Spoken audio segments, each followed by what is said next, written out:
Hello everyone, today Kwang 89 Chiu Vayu brings you a fiery boxing story. The story revolves around a young man affected by his father's obsessive-compulsive disease and becomes a victim of school violence. After his father's death, the young man received the gift his father left behind. And then thanks to that thing he saw the future. At the same time, narrowly escaping death. As for the specifics, please continue watching. Don't forget to like, share and subscribe to the channel to support me. Thank you everyone.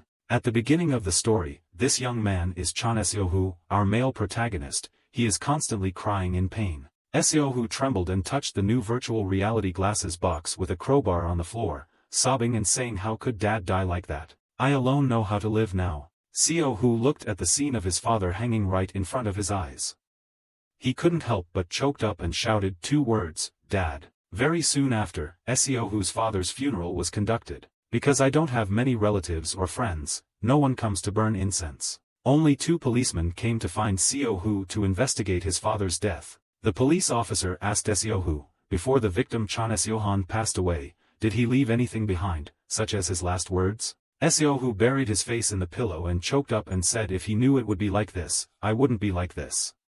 Seohu's empty words made the policeman understand nothing. The reason Seohu said that was because he thought of his father many years ago. Seohu's mother passed away when he was 5 years old. Since then Seohu's father really had too many things to worry about. Seohu doesn't know why his mother died because his father never told him that. However, ever since Seohu's mother passed away, his father has been a bit strange.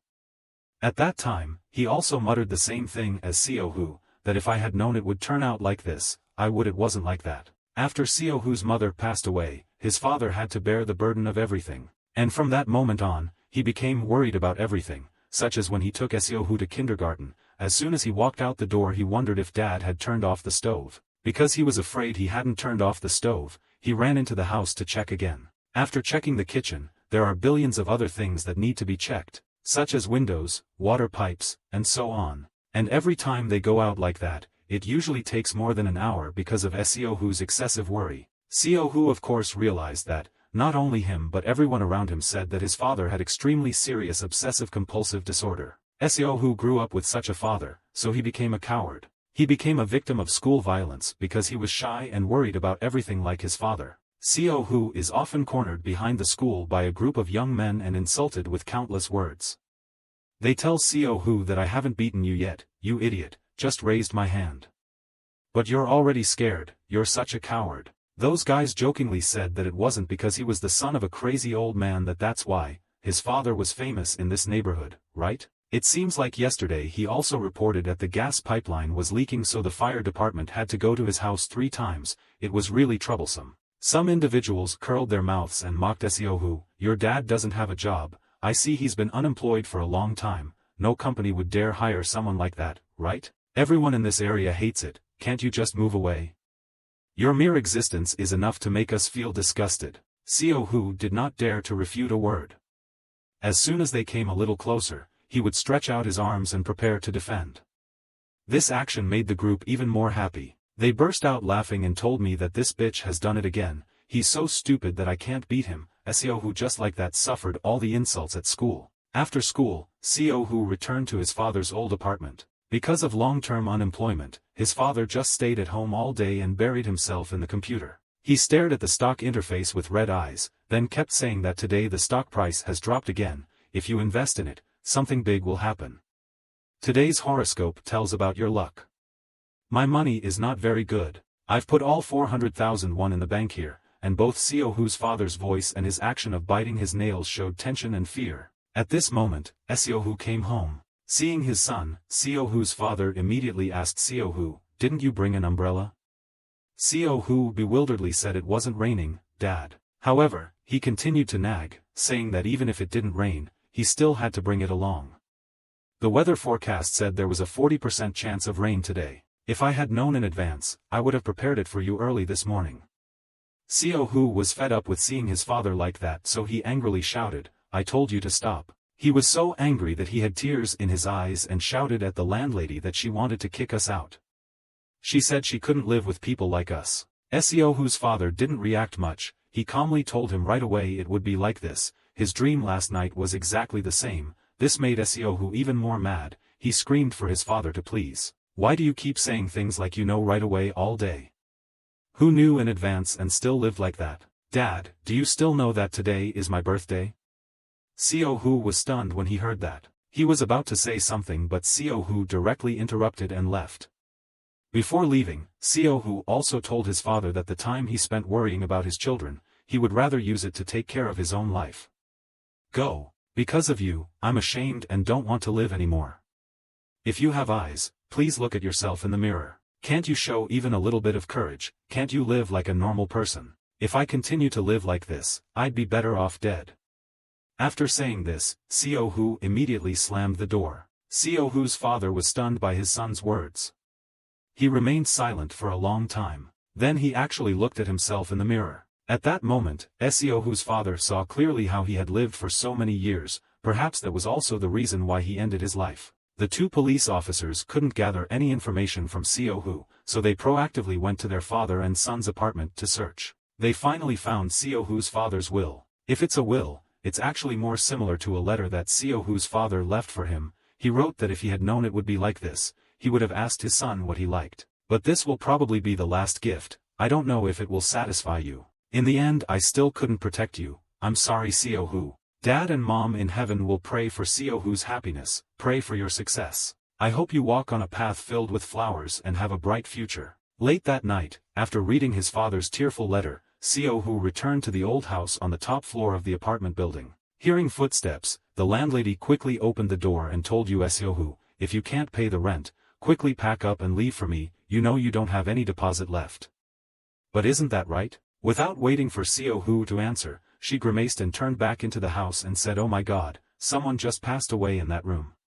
If any rumors spread, no one would dare to rent anymore, damn it. Seo-hoo looked at the landlady in bewilderment. He tiredly dragged himself back to the inn, Seo-hoo mumbling to himself asking if he was okay. Wouldn't it be difficult? But the landlady had just met a person who had lost his father like him and could only blurt out those harsh words. Seo-hoo lowered his head. He told himself that anything like him was fine, now no one cares anymore. Seo-hoo stared at the box of virtual reality glasses, the last birthday gift that his father left for him.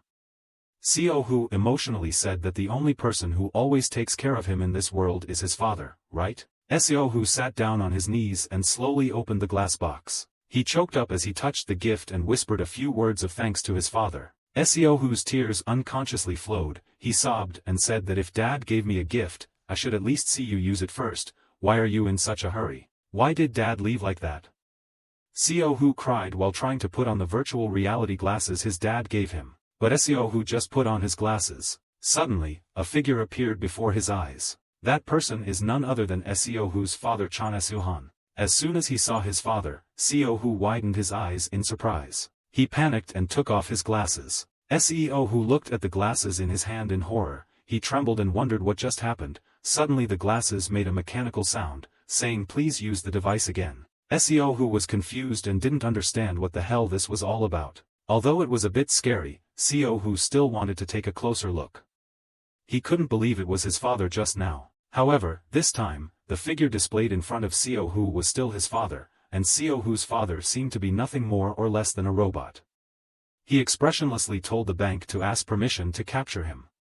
Head. Chon Seo-hoo Luvio 1. The skill that can be used now is to preview extremely good things tomorrow within 1 minute. Seo-hoo was confused and didn't understand what preview was. His father continued his mechanical voice, saying that since there was only one skill that could be used, it would automatically activate the skill. Right after that, Seo-hoo's father suddenly fell silent, and then his figure suddenly twisted and turned. Instead, Seo-hoo's eyes saw another extremely strange woman. Seo-hoo was confused and asked who she was. The woman calmly said, I've seen you since you were little, so it's only natural that you don't remember me. She took something from the leather wallet and told Seo-hoo that your father told you to give it to you. It's no different from the money your father left you. She gave Seo-hoo an envelope, then told him to use it to cover living expenses. The woman wanted Seo-hoo to accept it, but Seo-hoo was still confused, so he hesitated to accept it. And then the envelope in the woman's hand suddenly had a corner chipped, and money fell out from inside. Seo-hoo was shocked when he saw this scene. Inside is not 1 or 2 bills, but dozens of 50,000 won bills. They scattered all over the ground like autumn leaves. Seo-hoo stiffened and hesitantly asked what this was. Could it be real money? Right at this moment, the image before Seo-hoo's eyes suddenly changed again. Seo-hoo no longer sees the woman who gave him money. Instead, the scene returned to the old house and his father appeared again. He mechanically said that you have used up your ability to preview tomorrow's extremely good things within a minute. Borivayu asked for permission to end. After saying this, the image of Seo-hoo's father also disappeared quickly. Seo-hoo woke up and called out for dad, but there was no one around. And what just happened was like a dream, because Seo-hoo hadn't even put on those virtual reality glasses yet. Seo-hoo stared at the glasses lying on the floor. He mumbled that he clearly saw his father. Seo-hoo tried to turn on the glasses again, but no matter what he did, he couldn't turn them on. It seemed like they were broken. Seo-hoo sighed and said it was fine. How could one see the deceased with this thing? Besides, leaving behind debt is okay. There's no way my dad would leave me money. Right at this moment, there was a knock on the door and people outside asked if anyone was in the house. Seo-hoo opened the door and asked who it was. The person saw Seo-hoo and smiled and said, "Oh my god, you're Seo-hoo, right? You're growing up so fast. Can I come in for a moment?" And the person who came to find me this time was the woman that Seo-hoo saw earlier while using the virtual reality glasses. Even though he was very confused, Seo-hoo still invited the woman into the house. She sat across from Seo-hoo and said that because I heard the news late, I couldn't come to the funeral. I'm so sorry. It must have been so hard for you alone. No matter how I think about it, I still can't believe it. He's not the one to leave you alone. Seo-hoo didn't hear any of the woman's words. What he's thinking about right now is the scene he saw in the virtual reality glasses. Seo-hoo cleared his throat and asked, "Who are you?" The woman smiled and said the same words that Seo-hoo had heard, that I've seen you since you were little, so it's okay if you don't remember now. Next she took the envelope from her bag. And then just like the script, she gave the envelope of money to Seo-hoo and told him to use it to cover living expenses. Seo-hoo was so scared that he stiffened. He mumbled that even the words were the same. How could he do that? The woman placed the envelope in Seo-hoo's hand and said there was also my business card inside. If you have any trouble, please contact me. Seo-hoo tried to open the envelope to look. Inside there was indeed a thick stack of 50,000 won bills. Even though he knew in advance, Seo-hoo was still scared by this amount of money. After finishing work, the woman stood up and said, "I was busy today, so I asked permission to go home first." Seo-hoo hurriedly said, "Wait a minute, ma'am. To be honest, I don't even know who you are anymore. How can I accept such a large amount of money?" The woman smiled and said, "It's okay, just go ahead, take it. Because I have to repay your parents' debt." When the woman left, Seo-hoo still couldn't help but feel shocked when he saw this huge amount of money falling from the sky. He wondering if he could believe this. Suddenly there was a loud knocking on the door. The person coming was the landlady, and of course she came to collect the debt. As soon as Seo-hoo opened the door, she said in a loud voice that today I intend to leave this room to the real estate agent. She covered her nose and looked annoyed and said, "Oh my god, this smell is disgusting. Why don't you clean anything when you stay here? If you move out then you have to clean it up." Seo-hoo felt annoyed, so he directly took a wad of money and brought it in front of her. He coldly said, "Here is the rent and deposit." The landlady saw Seo-hoo giving her money and was stunned.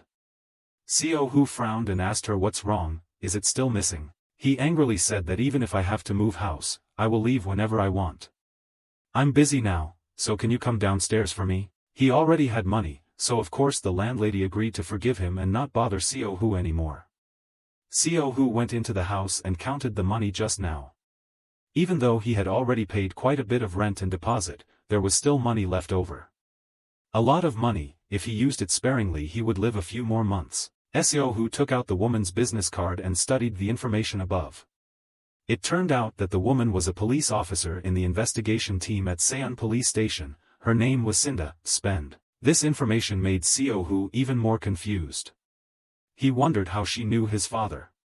She left so early that she didn't have time to ask anything. Seo-hoo glanced slightly at the virtual reality glasses lying on the floor. He was curious as to why this thing hadn't turned on yet, so Seo-hoo started researching the glasses. He glanced at the battery charger, then thought about charging the glasses. What if the reason it didn't turn on was because the battery ran out? Until late that night, when there's only an hour left until the end of the day. The virtual reality glasses were charged by Seo-hoo for more than 10 hours, half a day had passed and it still could not turn on. Seo-hoo worriedly picked it up and looked at it. He sighed and said he would probably have to take it to the repair center, but he still had to go to school tomorrow. Right at this moment, suddenly the glasses made a sound, saying "Please wear the device." Seo-hoo was startled by the scare. He confusedly did as the glasses said. so Seohu slowly put on his glasses. Right after that, Seohu's father's image appeared again. He mechanically repeated the same words as yesterday. Burivu asked for permission to begin. Seohu urgently asked Dad, "It's me, can't you see me?" Seohu's dad replied emotionlessly and said, "I didn't understand this order." Seohu was still bewildered when his father continued to say, "Livio poi, congratulations to Seohu for making it to Livio 2. The current skill that can be used is a minute preview of the worst thing that will happen tomorrow." Seohu was surprised to hear that. He wondered if this time it wouldn't be as good as yesterday. Thinking like that, Seohu asked his father directly. Yesterday he said that something was extremely good. Why is it now the worst? Seohu's father mechanically said that I don't understand this order. He continued speaking systematically, saying that since there was only one skill that could be used, it would automatically activate. Without waiting for Seohu to ask anything more, the image before his eyes began to rotate again. Soon Seohu's vision became blurry, then he saw the scene appear at school. Seohu looked around bewilderedly. He didn't understand why the scene changed to the school when he heard noises around. Two of Seohu's classmates are arguing on the soccer field. Seohu was drawn into their fight. What Seohu cares about is not only the argument but also the fact that virtual reality glasses allow him to hear sounds exactly like the real thing. Seohu did not know that right above him there was a huge brick coming straight down. Right after that, fresh blood splattered out from the top of Seohu's head. Seohu suffered a head injury from a brick and fell to the ground. In the blink of an eye before Seohu lost consciousness, he saw that the thugs who had bullied him were the ones who threw the brick down. They were extremely worried because they saw the brick hit Seohu, and even had the intention of doing so.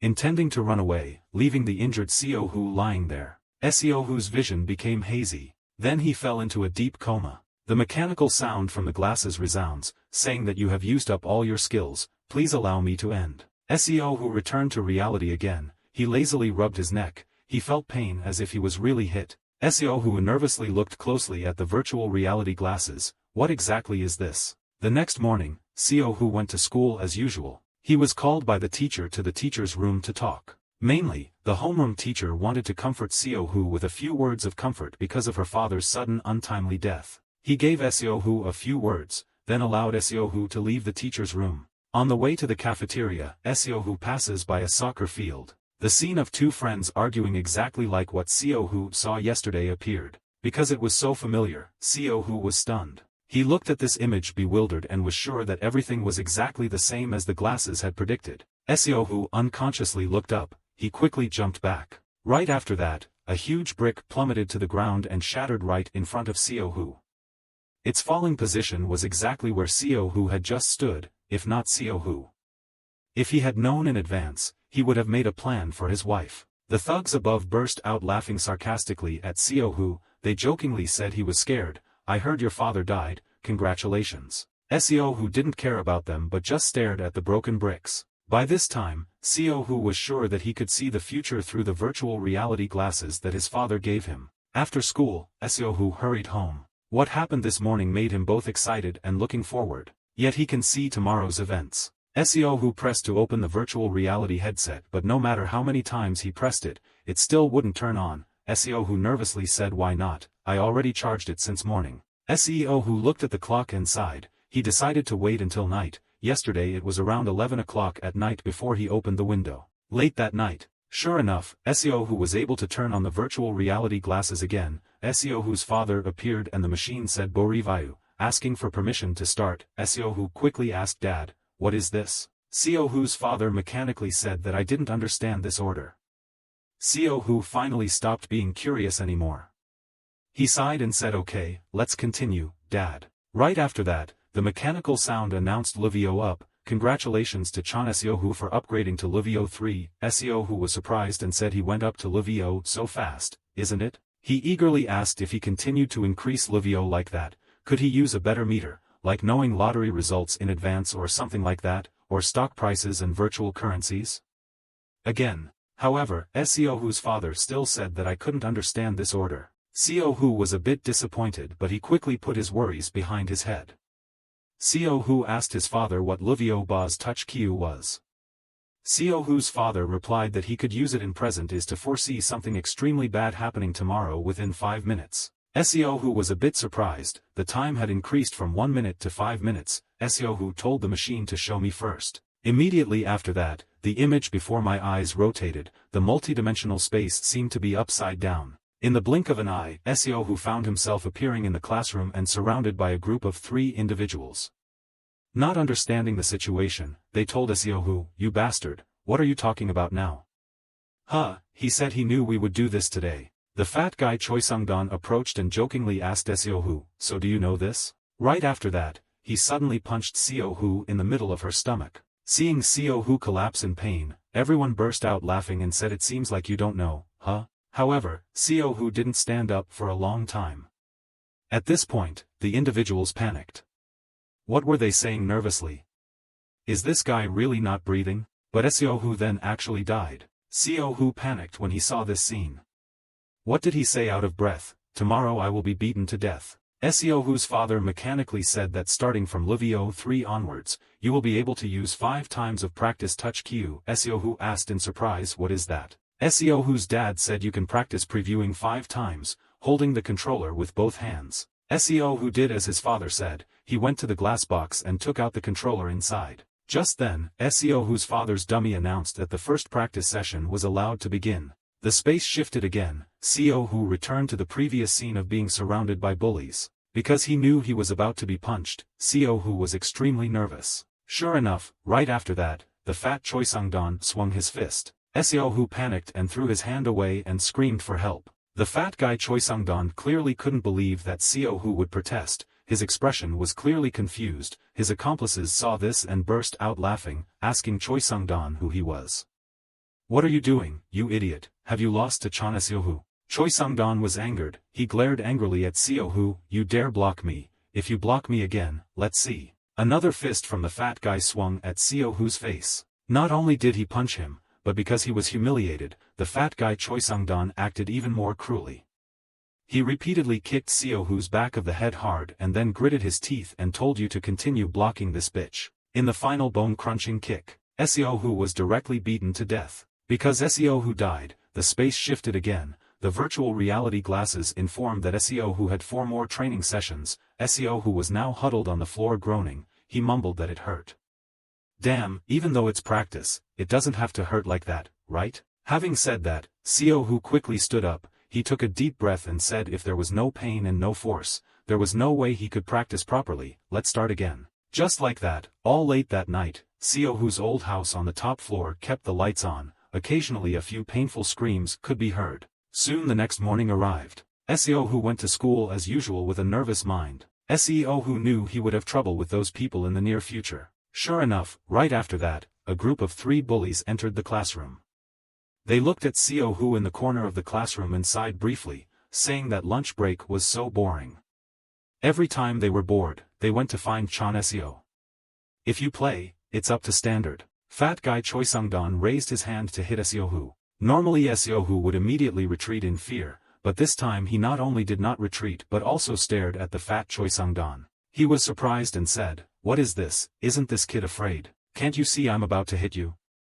After saying that, Choi Sung-don once again wanted to swing his hand at Seo. I only saw Seo smirk slightly. He calmly said to the fat guy, "Just do it, I'm not afraid. I knew this would happen, so why should I be afraid?" After that, the situation unfolded exactly like what Seo had foreseen. Every word was perfect. The fat guy Choi Sung-don laughed and walked closer to Seo. Of course he will wave his fist and say that, "Do you know this?" Because he had practiced all night, Seo knew this guy's movements in advance. He stretched out his hand and easily blocked it. The fat guy was a bit stupid. The other 2 guys laughed at him, even compared to someone like Chan Seo. Just like the times when Seo practiced last night, Choi Sung-don was so humiliated that he became angry and wanted to punch Seo. However, Seo clearly remembers the movements from the 5 practices, so he was able to dodge this second fist. Seo tries to remember Choi Sung-don's direction of movement next time. Sure enough, Choi Sung-don then kicked his leg at Seo, but Seo safely dodged it. The fat guy missed 3 times in a row and was laughed at by his 2 accomplices. Now he's crazy. He screams at Seo that, "You see, we're always joking, so you're in for a treat. Let's have a proper fight." Seo didn't care about the fat guy's words. Seo is now paying attention to every step of Choi Sung-don's momentum. Thanks to his practice, Seo knew now was not the right time. He had to wait a little longer. It was finally time to dodge the attack. Seo quickly moved aside. Then put your foot up. The fat guy Choi Sung-dan successfully grabbed the frog and raised his hooves to the sky. Just looking at him made me feel sore and sore. Both the delinquents and classmates were surprised by Seohoo's reversal. And Seohoo was also extremely excited right now, because he had done it. As for Choi Sung-dan, he was humiliated, so he shouted, "Chon Seohoo, you damn bastard, today your number has come." Seohoo was immediately scared. From here he didn't know anymore, because the virtual reality glasses were only limited to 5 practice times. If now the fat guy Choi Sung-dan rushed to attack, Seohoo wouldn't. Is there any way to avoid it? Luckily right at this moment, the school bell rang. The 2 accomplices came to Choi Sung-dan quickly because the teacher had arrived, but the fat guy was still mad, so he kept screaming and saying, "Damn it, you get out of the way." Unexpectedly, as soon as he finished speaking, the leader of the group, Pat Dang Suc, glared at him and said in a harsh voice, "Choi Sung-dan, did you just call me a damn thing?" The fat guy was immediately scared. He stammered and said, "No Dang Suc, it's not you, that bastard is very cunning, Chon Seohoo." The Pat Dang Suc guy approached Seohoo and leisurely said that you're quite agile. I heard that if you hit a lot, your eyesight will also be better. Are you the same? He got close to Seohoo's face and grinned coldly, saying that in my opinion, it's worth a try. Let's have a one-on-one solo match with Sung-dan after school, it'll be fun. Even though Seohoo was very scared, he still tried to calm down and respond. The Pat Dang Suc raised his eyes to look at Seohoo. Seohoo used all his strength to scream loudly, "Tomorrow I will fight." The fat man Choi Sung-dan was angry and wanted to rush to fight Seohoo but was stopped by his accomplices. Pat Dang Suc raised his mouth to look at Seohoo and then used a sarcastic expression to say that it was funny. "Today it's not okay, what's the difference if we fight tomorrow?" Before Seohoo could answer, the teacher entered the classroom. He sternly told the class bell to ring. "Since when were you still standing there? Quickly take your seat." Thanks to that, the incident didn't continue. But the fat guy Choi Sung-dan's attitude was still very uneventful. He gave Seohoo a strong nudge on the shoulder and said, "So, you bastard, see you tomorrow. I will definitely kill you." Choi Sung-dan's cruel eyes made Seohoo worried. Late that night, exactly at 11 o'clock at night, Seohoo turned on the virtual reality glasses again. Tomorrow he will fight with Choi Sung-dan, so of course he needs to watch first. Seohoo firmly told the glasses to show me how I can win it. The mechanical sound quickly rang out, said Borivayu, "Please allow me to begin, Luviopo." Congratulations Chon Seohoo on reaching Luvio 4. Seohoo nervously asked his father, because he just started playing, "Why did Luvio increase so quickly? Are there any additional skills?" Seohoo's father said that the current skill that can be used is that tomorrow something extremely bad will happen. You can see the future 5 minutes and have 5 times to practice, and the new skill is what you get. Review what happened today 5 times in 10 minutes. Seohoo was a bit surprised. He wondered if he could watch it again. What was that? The mechanical sound explains to Seohoo that among the things that happened today, which part do you want to see, you will be watched continuously 5 times in 10 minutes. Seohoo heard that and immediately thought about it, if he had more review skills, but he already knew everything today, so what's the use of this? But Seohoo quickly understood. If he watches the fight scene with Choi Sung-dan again, then he can know its weakness, right? Seohoo hurriedly said to the glasses, "Watch the fight scene with Choi Sung-dan again, let me rewatch that part 5 times in 10 minutes. Immediately after that, the scene changed back to this morning's scene in the classroom. Seohoo was surprised because the perspective was completely different. This was the observer's perspective. Seohoo focused on Choi Sung-dan's every move. He secretly thought that Pig Sung-dan must have a very weak lower body. He couldn't keep his balance. "I'll punch it here, will I be able to hit it?" 5 minutes had passed, so the glasses informed Seohoo that you had used up all your review skills. Seohoo smirked. He mumbled that the practice skills weren't bad, right? The glasses added again, "You still have 5 minutes to preview the worst thing that will happen tomorrow." Thanks to the replay, Seohoo is now more confident. He smiled and said he will practice to be sure to win. Space shifted again. However, the first image that appeared was the angry face full of blue veins of the Pat Dang Suc instead of the fat Choi Sung-dan. He glared at Seohoo and said, "This kid must be crazy.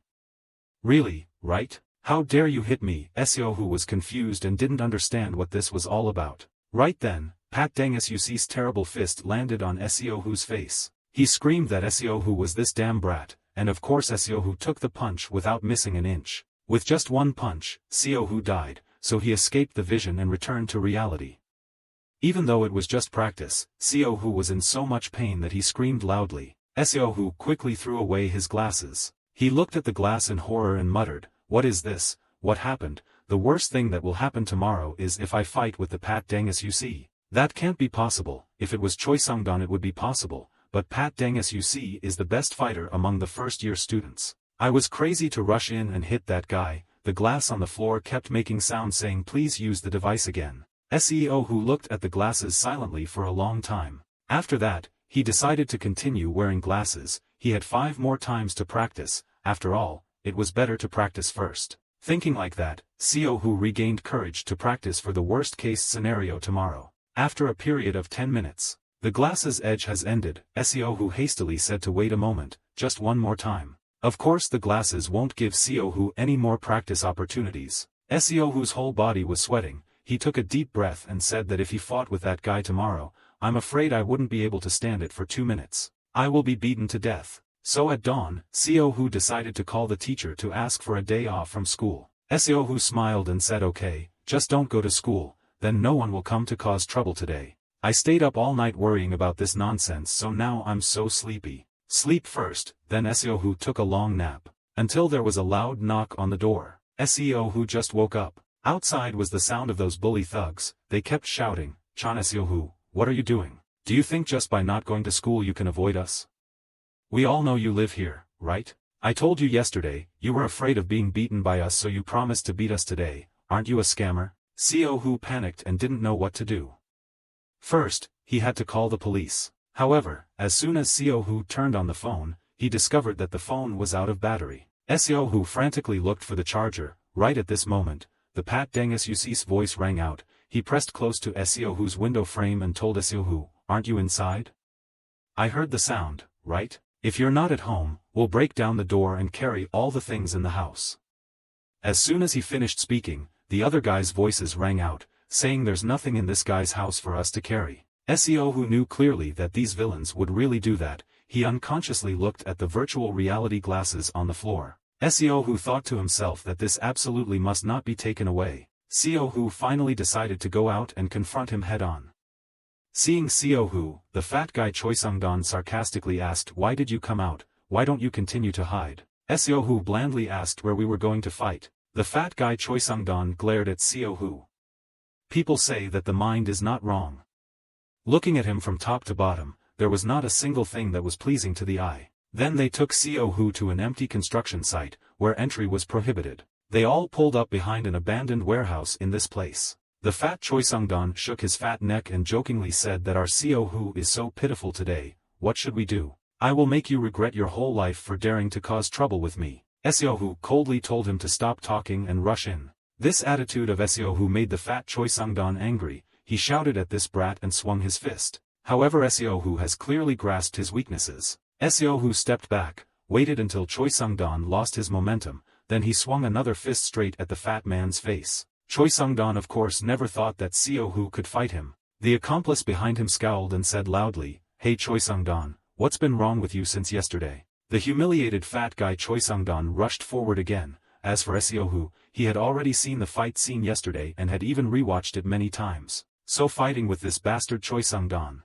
just let him practice more, that's all. Practicing thoroughly, Seo-hoo is confident that he can do this. The two guys in the back saw Choi Sung-don being beaten up by Seo-hoo and were stunned. Even the Pat Dangus Yusi's face changed. He lightly said it was strange, now that Chan Seo-hoo is also very bad at blocking and fighting, right? But can he beat Sung-don? Finally, Seo-hoo kicked, sending the fat Choi Sung-don flying straight to the wall behind him. Seo-hoo realizes this is the opportunity to seal the deal. So he quickly ran over and repeatedly kicked the fat guy. All the resentment from before came out. Seo-hoo angrily said, "I told you it's not okay, you damn bastard." Seo-hoo was still venting when Pat Dangus Yusi slowly walked over and said, "Stop, you win." Seo-hoo looked at him out of breath and said, "Now stop bullying me." The Pat Dangus Yusi guy tilted his head and said to Seo-hoo, "I don't really understand, even though you're a bit clumsy, you know how to fight, so why didn't you resist in the first place? Why have you been closing your eyes and being scared like a child all this time? Is it because you look like your father that you're like this?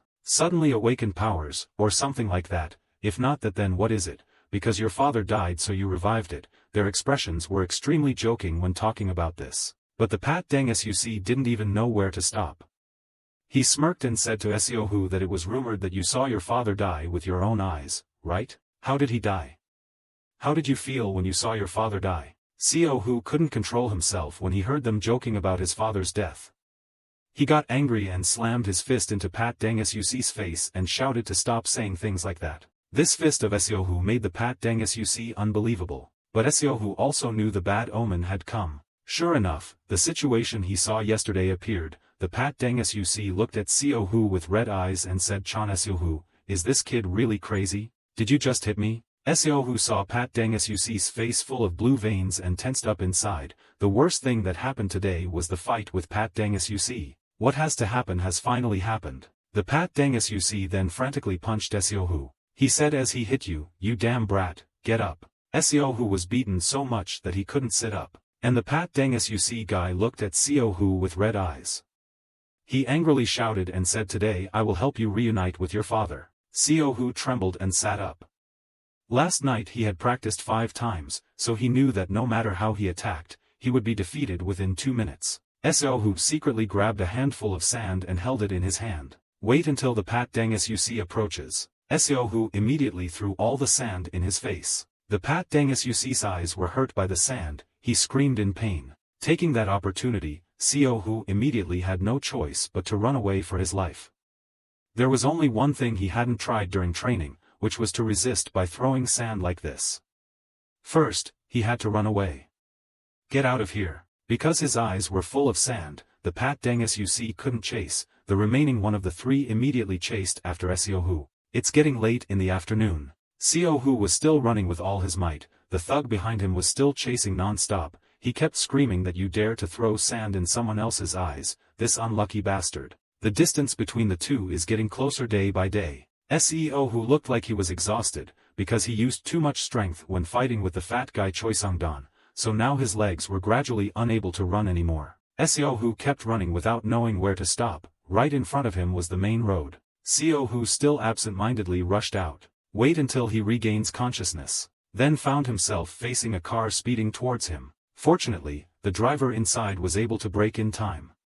He opened the door and shouted at Siohu, "Is that student crazy? What should you do if an accident occurs?" Siohu panicked and begged him, "Please help me." The bully, seeing this scene, did not continue to chase Siohu but returned indignantly. It wasn't until it was completely dark that Siohu crept home. For now, he can escape, but what will happen tomorrow? Siohu held his head in pain. Pat Deng Suc could really kill him, or should he just call the police? But Siohu immediately felt that this plan wouldn't work. He didn't know how to report it to the police, because today the person fighting with Choi Sung-dan even threw sand in Pat Deng's eyes.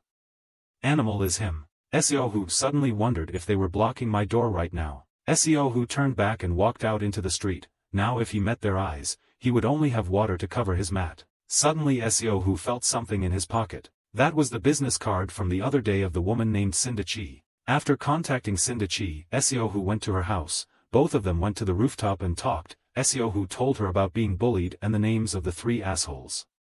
"Beat me again." Sindachi sighed and said it would be very difficult to solve the school violence case without that evidence. She would contact the authorities. First just follow up. "I'll ask them to patrol so they can't come near your house anymore," Siohu said gratefully. Sindachi looked at Siohu and asked if she had anything else to do. Siohu was silent for a moment, then said that she had already paid the outstanding rent with the money you gave her. "But what is your relationship with your father?" Siohu thought for a while and then leisurely said, "Let's see, where should I start? When I was in high school I lived next to your house. I knew your mother first. She was a police officer." "What's that?" Siohu was surprised to hear that. He asked Sindachi again, "Is your mother a police officer?" Sindachi asked, "You don't know?" Siohu lowered his eyes and said that my mother passed away when I was very young. If I asked about her, my father would be angry, so I don't know. Sindachi smiled and said so. Siohu looked at Sindachi and said that just because we live next door to each other, you help me like this. When Sindachi heard that, she burst out laughing. She told Siohu that your mother was the one who saved my life. When I was in high school, I met a boy at school. My mother saved me from being sexually assaulted. But that guy's family was extremely rich, so they hired a famous law firm and were found innocent. Siohu was surprised to hear about these things. Sindachi took a big sip of beer and said that because she was so angry, she wanted to commit suicide. The person who saved her this time was also her mother, and from that day on, her father kept asking if she was okay. They continuously came to her and took care of her. They also told her that she absolutely must not give up. If she is still alive, there is still hope. Since your family moved away, I still occasionally contact your father. Until recently I found it strange, he's not the type of person to just leave suddenly. Seo, who was quiet for a while, then said that since my mother passed away, my father has changed a lot. Sindachi gently placed her hand on Seohu's shoulder. She firmly told Seohu that after all, I really want to become a great police officer like your mother, knowing that's okay, so from now on what I get from your parents I will give it all back to me. Seohu was a bit surprised by these words. Sindachi smiled brightly and told Seohu, no matter how difficult it is, don't give up, as long as you're alive, there's still hope, you know that. Seohu was stunned by her aura, he unconsciously agreed. Thanks to Sindachi's protection, Seohu arrived home safely until 11 o'clock at night. Seohu took out the virtual reality glasses again. He looked at this thing for a long time before mumbling that his mother was a police officer. Such a big secret, why didn't Dad tell him? Anyway, I already know everything. The mechanical sound from the glasses rang out, telling you to please use the device. Seohu put on his glasses. Every process was the same. Seohu didn't know if his Livio increased. However, his Livio is still the same as yesterday, so his Livio has not changed at all. Mechanical Seohu's father said that the way to get on Livio is not to dodge but to face fate. Seohu nervously asked again, so am I forced to fight with Pat Dang Suc? But that guy is very good at fighting, how can he beat someone 15 centimeters taller than him? The mechanical voice didn't pay attention to Seohu's words but still coldly told me how to increase Livio. Don't avoid it, but face your fate. Seohu sighed and said I already knew, I don't want to see what happened today again, so show me if anything really bad happens tomorrow. The space quickly shifted, the scene in front of him made Seohu a bit confused, he wondered where this was, the alley behind the school. Just then my vision suddenly blurred. Seohu couldn't see anything. Right after that, Pat Dang Suc's voice rang out, he laughed and said what do you think, it's very spicy right, yesterday I almost went blind, you damn brat. Seohu unconsciously squinted her eyes, tears also flowed. He quickly took off the virtual reality glasses and rubbed his eyes. Seohu only felt a lot of pain in his eyes. From the beginning, he couldn't see anything, but he could still clearly hear the voice of the Pat Dang Suc. Seohu remembered a sand-throwing scene yesterday, then suddenly realized it and muttered, maybe he was planning to do the same thing as me. Although he was a bit scared, Seohu still decided to use the first practice session. The space quickly shifted, this time Seohu turned around in time to block the pile of sand that Pat Dang Suc threw in his face. However, he told his accomplices to hold Seohu tight and continued to throw sand in his face.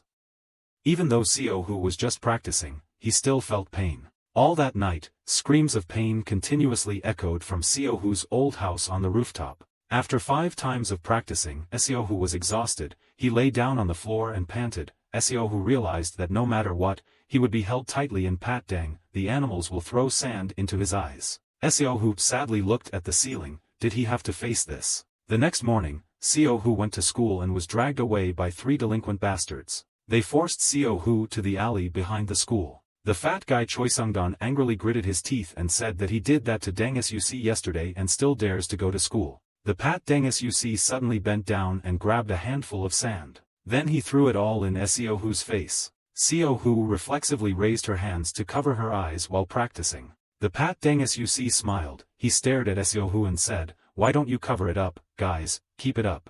The 2 accomplices immediately held Seohu tightly. The Pat Dang Suc squatted down and took a large handful of sand.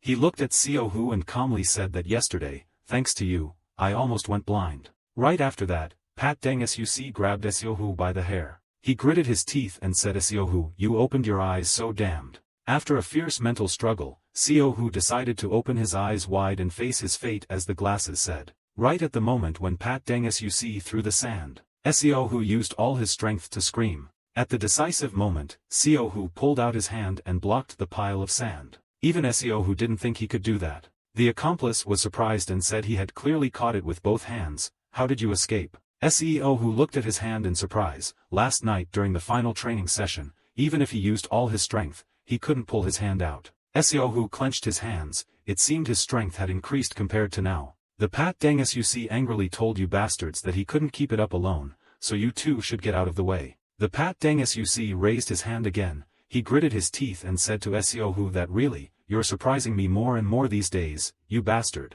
This time, Seohu couldn't resist and was directly hit. The Pat Dang Suc guy kept punching and kicking Seohu, he was beating and yelling at you to try to surprise me even more. What, is there nothing more? Seohu was beaten to the point of being stupid. He once fought with Pat Dang Suc, but at most it was just a few fictional training matches. Even though Seohu always lost, at least he wasn't the only one who got beaten up, only seeing Seohu reaching up to defend. Right after that, under the astonished eyes of Pat Dang Suc, Seohu punched Pat Dang Suc in the stomach with a powerful punch. Seohu's punch made the thugs next to him open their eyes wide. They all could not believe that Chon Seohu dared to fight against Dang Suc. The Pat Dang Suc was beaten and his face turned black. He was so angry that his veins were blue. Pat Dang Suc glared and asked Seohu if you were done yet. 2 minutes later, Seohu was beaten by Pat Dang Suc until he was so bruised that he couldn't stand up. However, Pat Dang Suc was also hit. The corner of his mouth was beaten by Seohu until it bled and there were also several bright red scratches on his neck. He came close and kicked Seohu hard, saying Seohu, stand up and show me. Show more, you bastard. After saying this, Pat Dang Suc wanted to kick Seohu in the face. However, before he could attack, an uncle upstairs shouted loudly and said, you brats, if you want to punch or kick, go somewhere else, I'll call the police now. When my comrades saw that, they came to stop Pat Dang Suc, telling him to stop. If you continue to hit him, he will die now. The Pat Dang Suc guy gritted his teeth and spoke in a dazed voice. I'm worried that someone will go away. I said I got beaten up when I fought with this Seohu guy. Then they left, leaving Seohu lying there limp, not knowing whether he lived or died. Wait until you can no longer hear footsteps. Seohu slowly opened his eyes. He thought his life was over, but it seems he's still alive. Seohu returned home, until that night. Seohu looked at himself in the mirror, his whole body was so bruised that he couldn't bear to look at it. Fortunately, when he went to the hospital for a checkup, there were no broken bones anywhere. But because he was beaten so much, Seohu's whole body was sore and exhausted. Seohu fell down on the mattress exhaustedly. Because it was 11 o'clock at night, the virtual reality glasses automatically turned on. The mechanical sound kept saying, please bring the device in. Seohu squinted her eyes and looked over. He closed his eyes tiredly and said no, it hurts too much so I have to rest today. However, the glasses kept saying to please bring the device in.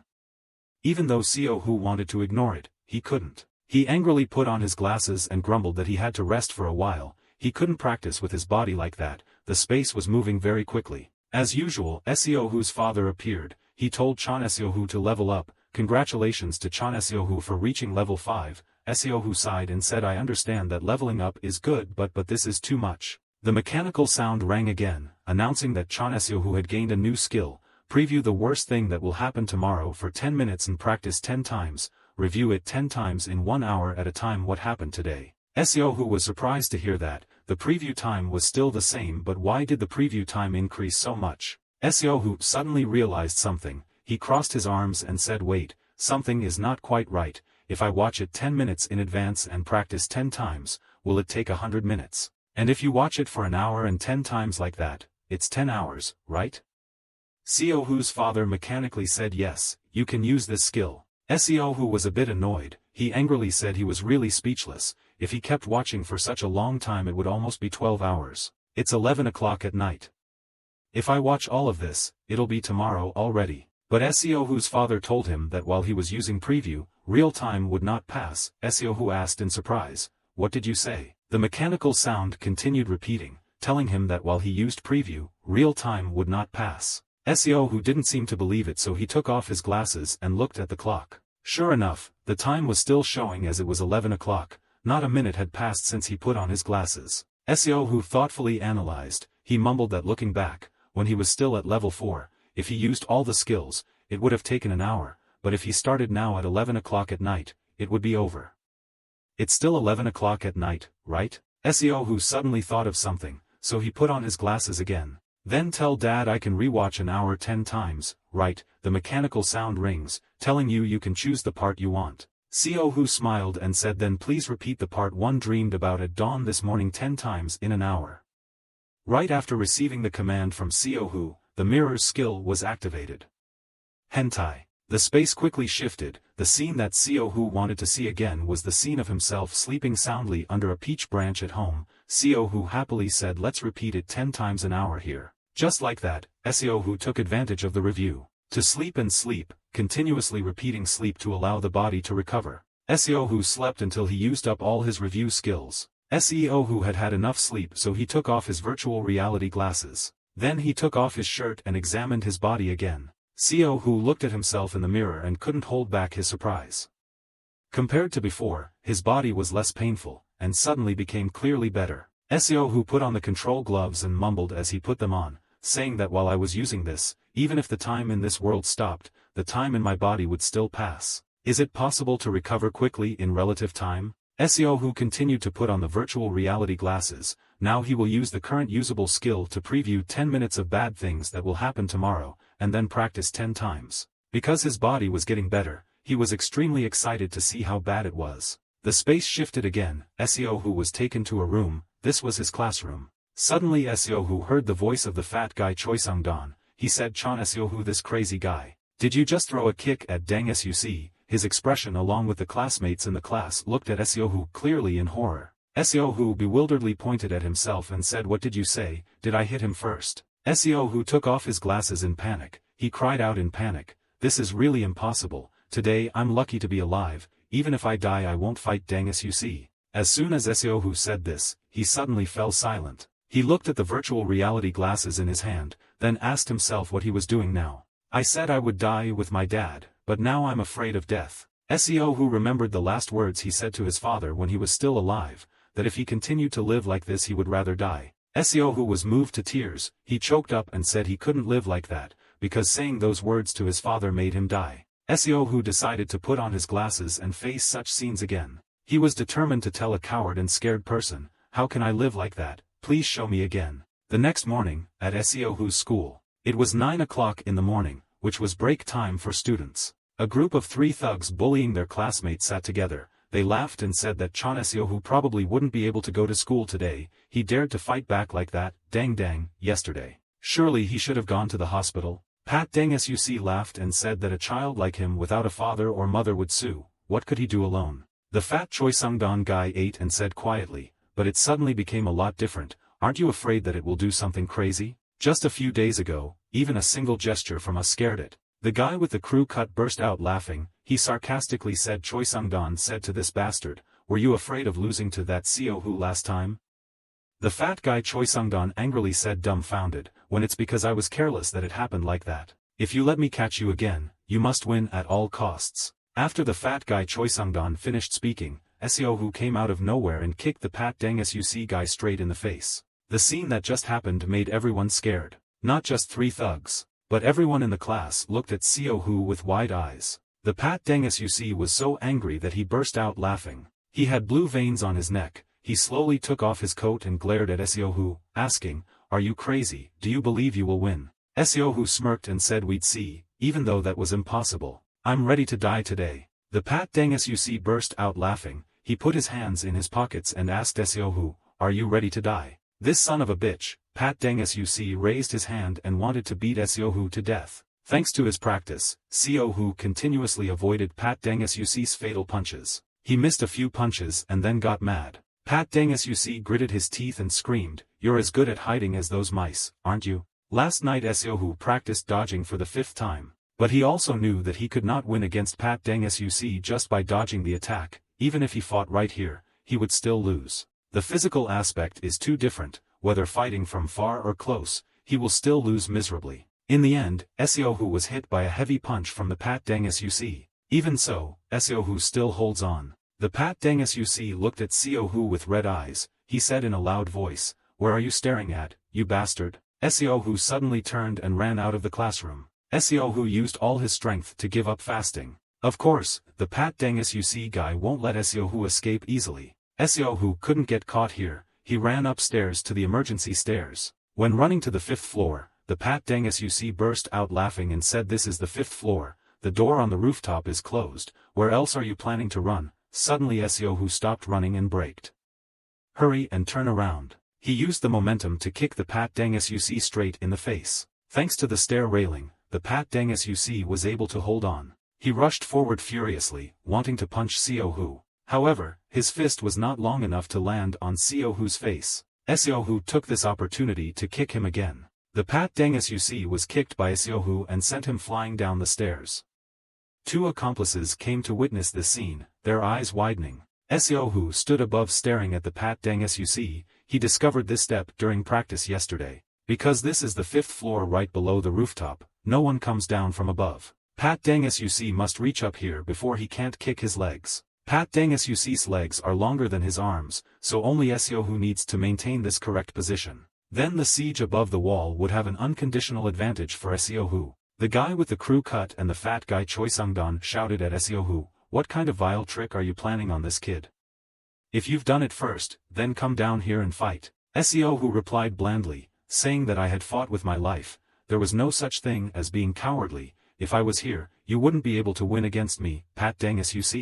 The Pat Dang Suc was mad. He said in a loud voice that there was nothing despicable about fighting, right? Right after that, Pat Dang Suc used his foot to pick up a long wooden stick. He pointed the wooden stick at Seo Hu's face and smirked, saying that even like this, it's not despicable, right? Seo Hu was not surprised by this. The fact that Pat Dang Suc picked up a weapon and rushed in was exactly like what he saw during the 7th practice session. The man named Pat Dang Suc was carrying a wooden stick and rushed forward, wanting to beat Seo Hu to death. But Seo Hu reached out to catch the wooden stick before he hit it. The Pat Dang Suc glared at Seo Hu. He gritted his teeth and said, "Don't you dare compete with me."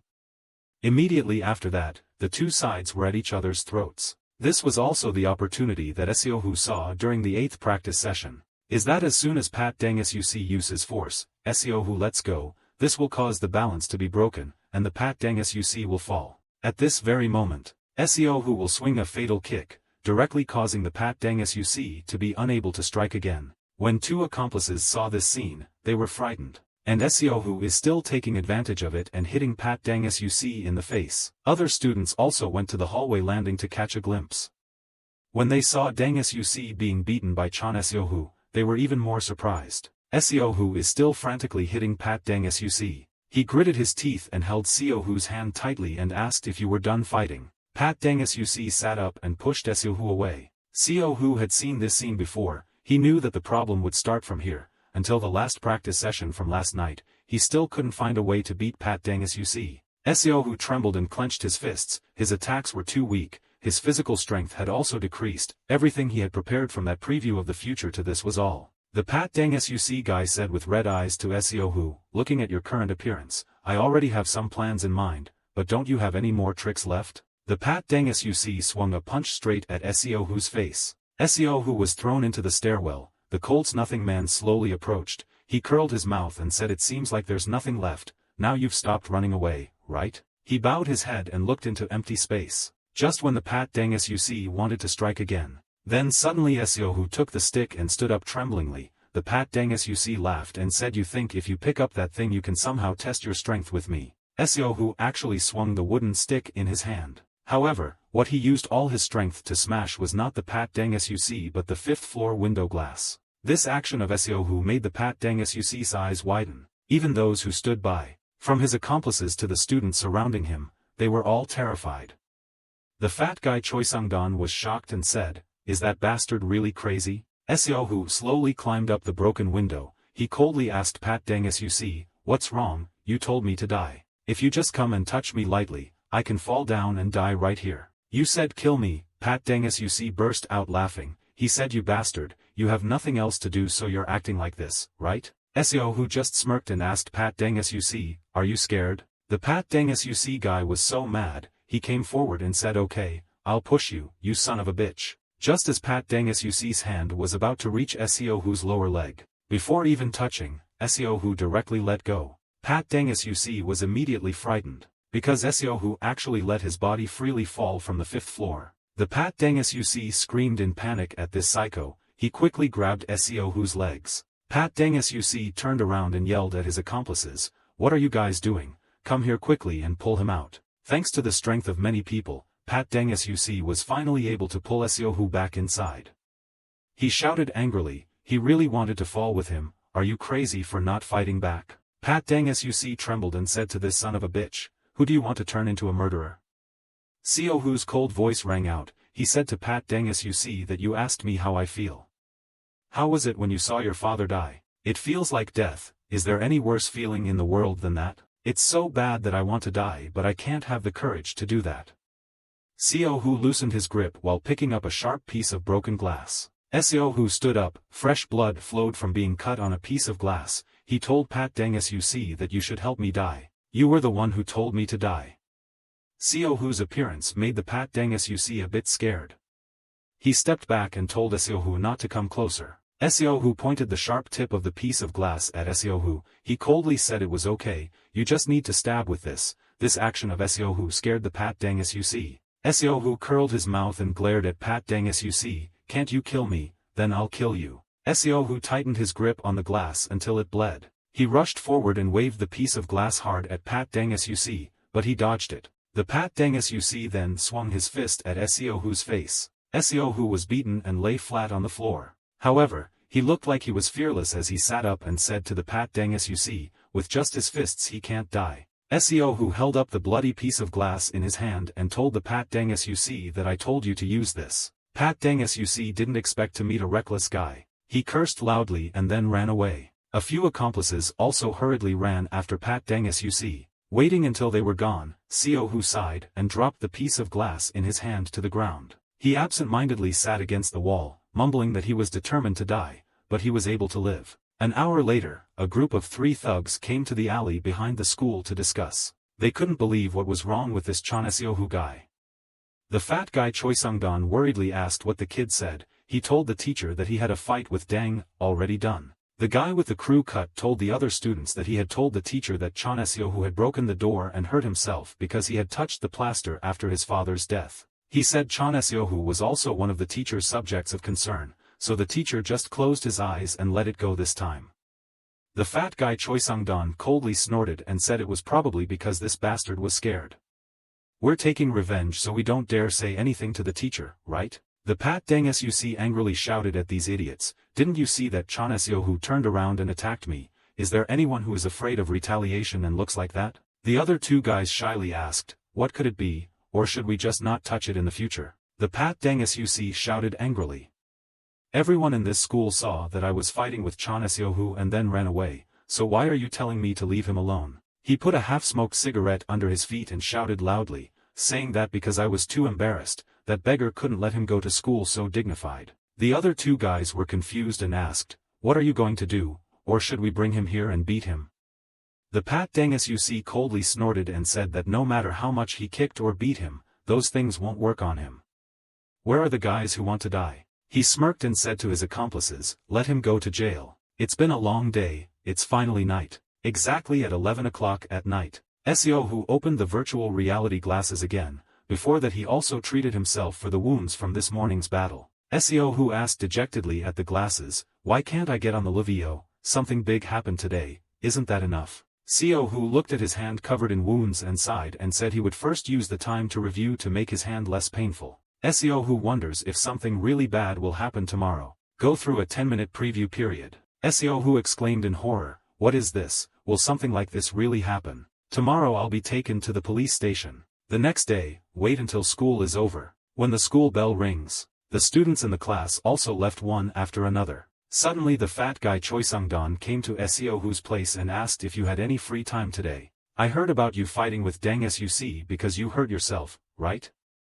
Dang Suc said he was very grateful to you. Later, the others will gather at my house in the evening, you can come play too. My parents aren't home today either, so we're going to apologize to you for your outrageous actions during the pastime. Seo Hu calmly said he knew. The fat guy Choi Sung-don didn't seem to believe his ears. He didn't think Seo Hu would agree so easily. Seo Hu smiled and repeated again, that I said I would go. Just like that, Seo Hu along with the thugs went to the house of the fat guy Choi Sung-don. Seo Hu looked around and said the house is beautiful, isn't it? Inside there was already that Patty Dang Suc guy and that crewcut guy. They looked at Seo Hu and said thank you for coming, we've already ordered pizza, it'll be there in 30 minutes. Seo Hu blandly said that he called me to apologize. But the people who have been bullied by you all this time, Song Kung Min is here too. The fat guy Choi Sung-don intimately put his arm around Seo-hoo's shoulder. He smiled and said, yes, today we will reconcile with you and Song Kang-min. I called him here so we can be close to each other. More than that, come look at my room, there's a brand new computer. Then Choi Sung-don pulled Seo-hoo into the room. Outside, the Pat Dang Suc looked at Seo-hoo and smirked, saying he was trapped. Let's start gently. He glanced at the person named Song Kang-min. Then Pat Dang Suc asked Song Kang-min in a harsh voice, do you understand completely what I said? Do it properly. If you endure today, I will absolutely never touch you again in the future. Meanwhile, Seo-hoo is playing games on the computer with fat Choi Sung-don. Suddenly, the sound of arguing and fighting rang out from outside, attracting Seo-hoo's attention. Seo-hoo ran out and saw the Pat Dang Suc holding Song Kang-min down and brutally beating him. Song Kang-min just resigned himself to being beaten to a pulp without daring to protest even in a weak way. Seo-hoo quickly intervened. He shouted, what are you doing? Stop it. The two accomplices glared and said to Seo-hoo, you stand still, man, don't you see that Dang Suc is mad? On this side, the Pat Dang Suc still brutally vented his anger on Song Kang-min. Seo-hoo couldn't bear to look anymore. He rushed forward and punched the fat guy Choi Sung-don in the face. Then punched the guy with the bald hair, forcing them to move away. The Pat Dang Suc quickly grabbed the scissors on the table. He laughed and said, I will do it for you. You can laugh with that crazy expression. He wanted to use those scissors to stab Song Kang-min. But Seo-hoo was able to rush forward and grab the scissors. The Pat Dang Suc raised his mouth and smiled and asked Seo-hoo, you told me to stab you with that thing, so you were going to stab me. He pulled up his shirt and shouted at Seo-hoo, you bastard, do it like yesterday, you son of a bitch this class. Right at that moment, the doorbell rang. Song Kang-min suddenly ran out of the house. When the delivery man saw Song Kang-min's appearance, he panicked, and Song Kang-min struggled to tell him to save him. The delivery person quickly asked, what's wrong, student, what's wrong with your face? Who hit you? Song Kang-min glanced inside tremblingly. He pointed at Seo-hoo and said it was the guy holding the scissors. So that night, Seo-hoo was actually dragged to the police station. At the police station, the thugs acted like they were the victims. They kept saying that we actually stopped him, and that we were beaten here too. The police officer calmly asked if the three of them had tried to stop but still couldn't stop this student. The weak Pat Dang Suc told him to use scissors to threaten him. What could he do? The fat guy Choi Sung-don quickly told me to ask the kids at school. Yesterday he broke the window and held up a piece of glass to threaten him. Right at this moment, Sindachi ran from outside to inside. She came to Seo-hoo's side and said to the police officer, you've had a hard time, I'm Sindachi of the Seo-1 Police Department's Investigation Department. The policeman told Sindachi that the pizza delivery staff's testimony also matched, so this time it would probably be tiring. Currently, we are also receiving private testimony from victim Song Kang-min. According to arrangements, this boy-chan Seo-hoo will be handed over to the hospital for control. Sindachi looked at Seo-hoo and worriedly asked Seo-hoo, is this real, have you done something like that? Seo-hoo calmly said, who would trust a fighter, only someone? Only when you're beaten will you know. Sindachi seemed surprised to hear this from Seo-hoo. Seo-hoo called Pat Dang Suc. He calmly said, why did you call me, that guy? Seo-hoo turned around and smiled and asked him, are you prepared to go to jail? Last night around 11 o'clock, the worst will happen tomorrow. Everything had been arranged by Seo-hoo in advance. At 11 o'clock last night Seo-hoo watched the worst scene that happened today. Accordingly, he will be in the police station, suspected of being the culprit who beat Song Kang-min to death and also the one holding the scissors and making threats. Those are all events that can be known 10 minutes in advance. Seo-hoo is confused. Wondering if attacking Song Kang-min is impossible for me, how unreasonable. Seo-hoo tightened his grip on the controller in his hand. He trembled and said this training was completely useless. He should at least learn how to escape from the police station, right? Then Seo-hoo thought about it and said he was innocent, but how could he find evidence to show them? Seo-hoo suddenly thought of a way. Returning to the present, the Pat Dang Suc laughed and asked Seo-hoo, what are you mumbling about? You should be thrown in jail, right? At this moment, a policeman came and asked who Pat Dang Suc was. He looked at Pat Dang Suc and said, what kind of student is like a loitering and thuggish person like that? The police officer who was investigating asked him, had he discovered anything, had the investigation of the victim been completed? That person took out something and said, during the investigation of the victim, I discovered this. He said this was a recording pen. Everything that happened to the victim today was recorded in this pen. Please listen to this recording. After the investigating police pressed playback on the recording, Pat Dang Suc's thuggish voice rang out. He spoke vaguely. Do you need me to repeat it again? Song Kung-min, do you need me to remind you? Again no. Today you have to be beaten by me and blamed on Chon Seo-hu. Please repeat what you just heard to me, Song Kung-min. Dangus, you see, I am someone who has never broken a promise. We will give the same statement to the police. The Pat Dangus you see quickly stood up. He quickly said, wait, there's something wrong here. The policeman slammed the table and asked him to sit down. The police officer tore up all the testimony from just now. He gritted his teeth and asked Pat Dangus you see, do you understand what suspect and mastermind mean? If not, then find out. From now on, suspect.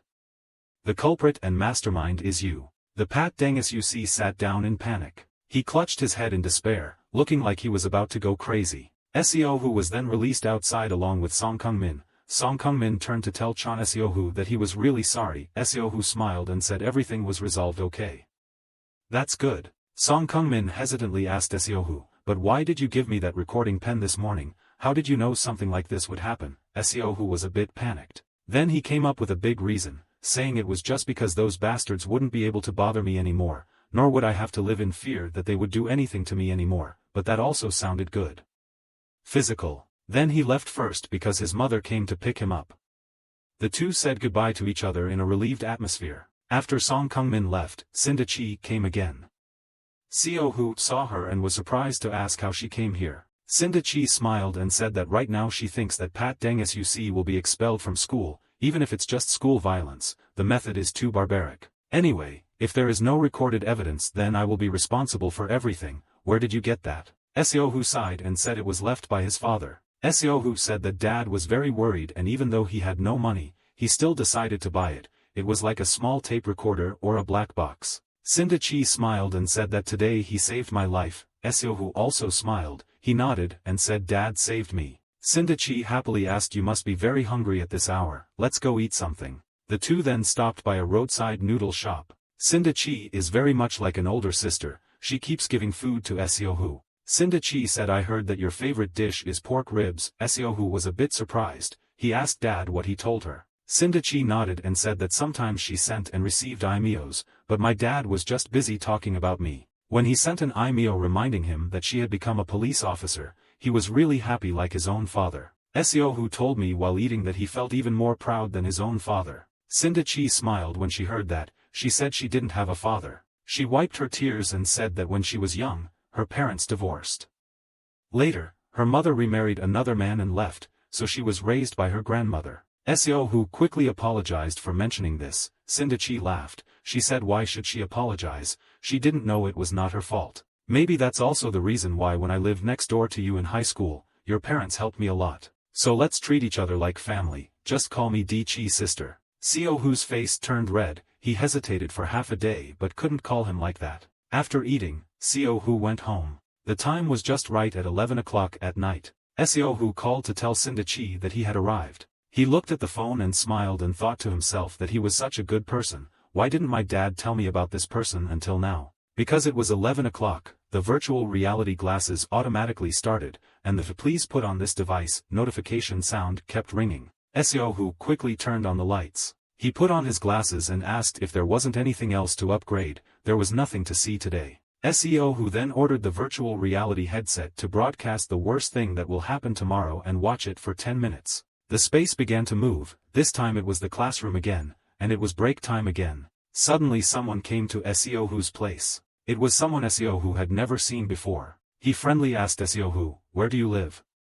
Because it's a bit far away, I don't know much about this area. Because I was haunted by being bullied. Seo-hu sighed and said, what did you say? If you want to fight then fight quickly. The new student was surprised and asked why I had to beat you. Don't joke like that. Seo-hu angrily stood up and shouted, stop this joke, then I will strike first. The new student turned pale and said, why is it so scary? What did I do wrong? If you're in a bad mood, please forgive me. Seo-hu doesn't understand what this guy is saying. The other friend hesitantly said that today was the first day I moved here, let's live in harmony with each other. The space shifted again. Seo-hu sadly threw the glasses aside. He was confused and wondered what this was all about. Just greeting and chatting with a new student for 10 minutes, that's all. Is this the worst thing that will happen tomorrow? Is there a problem already? Seo-hu put on the controller and then put on his glasses again. He mumbled about whether he should attack first or not.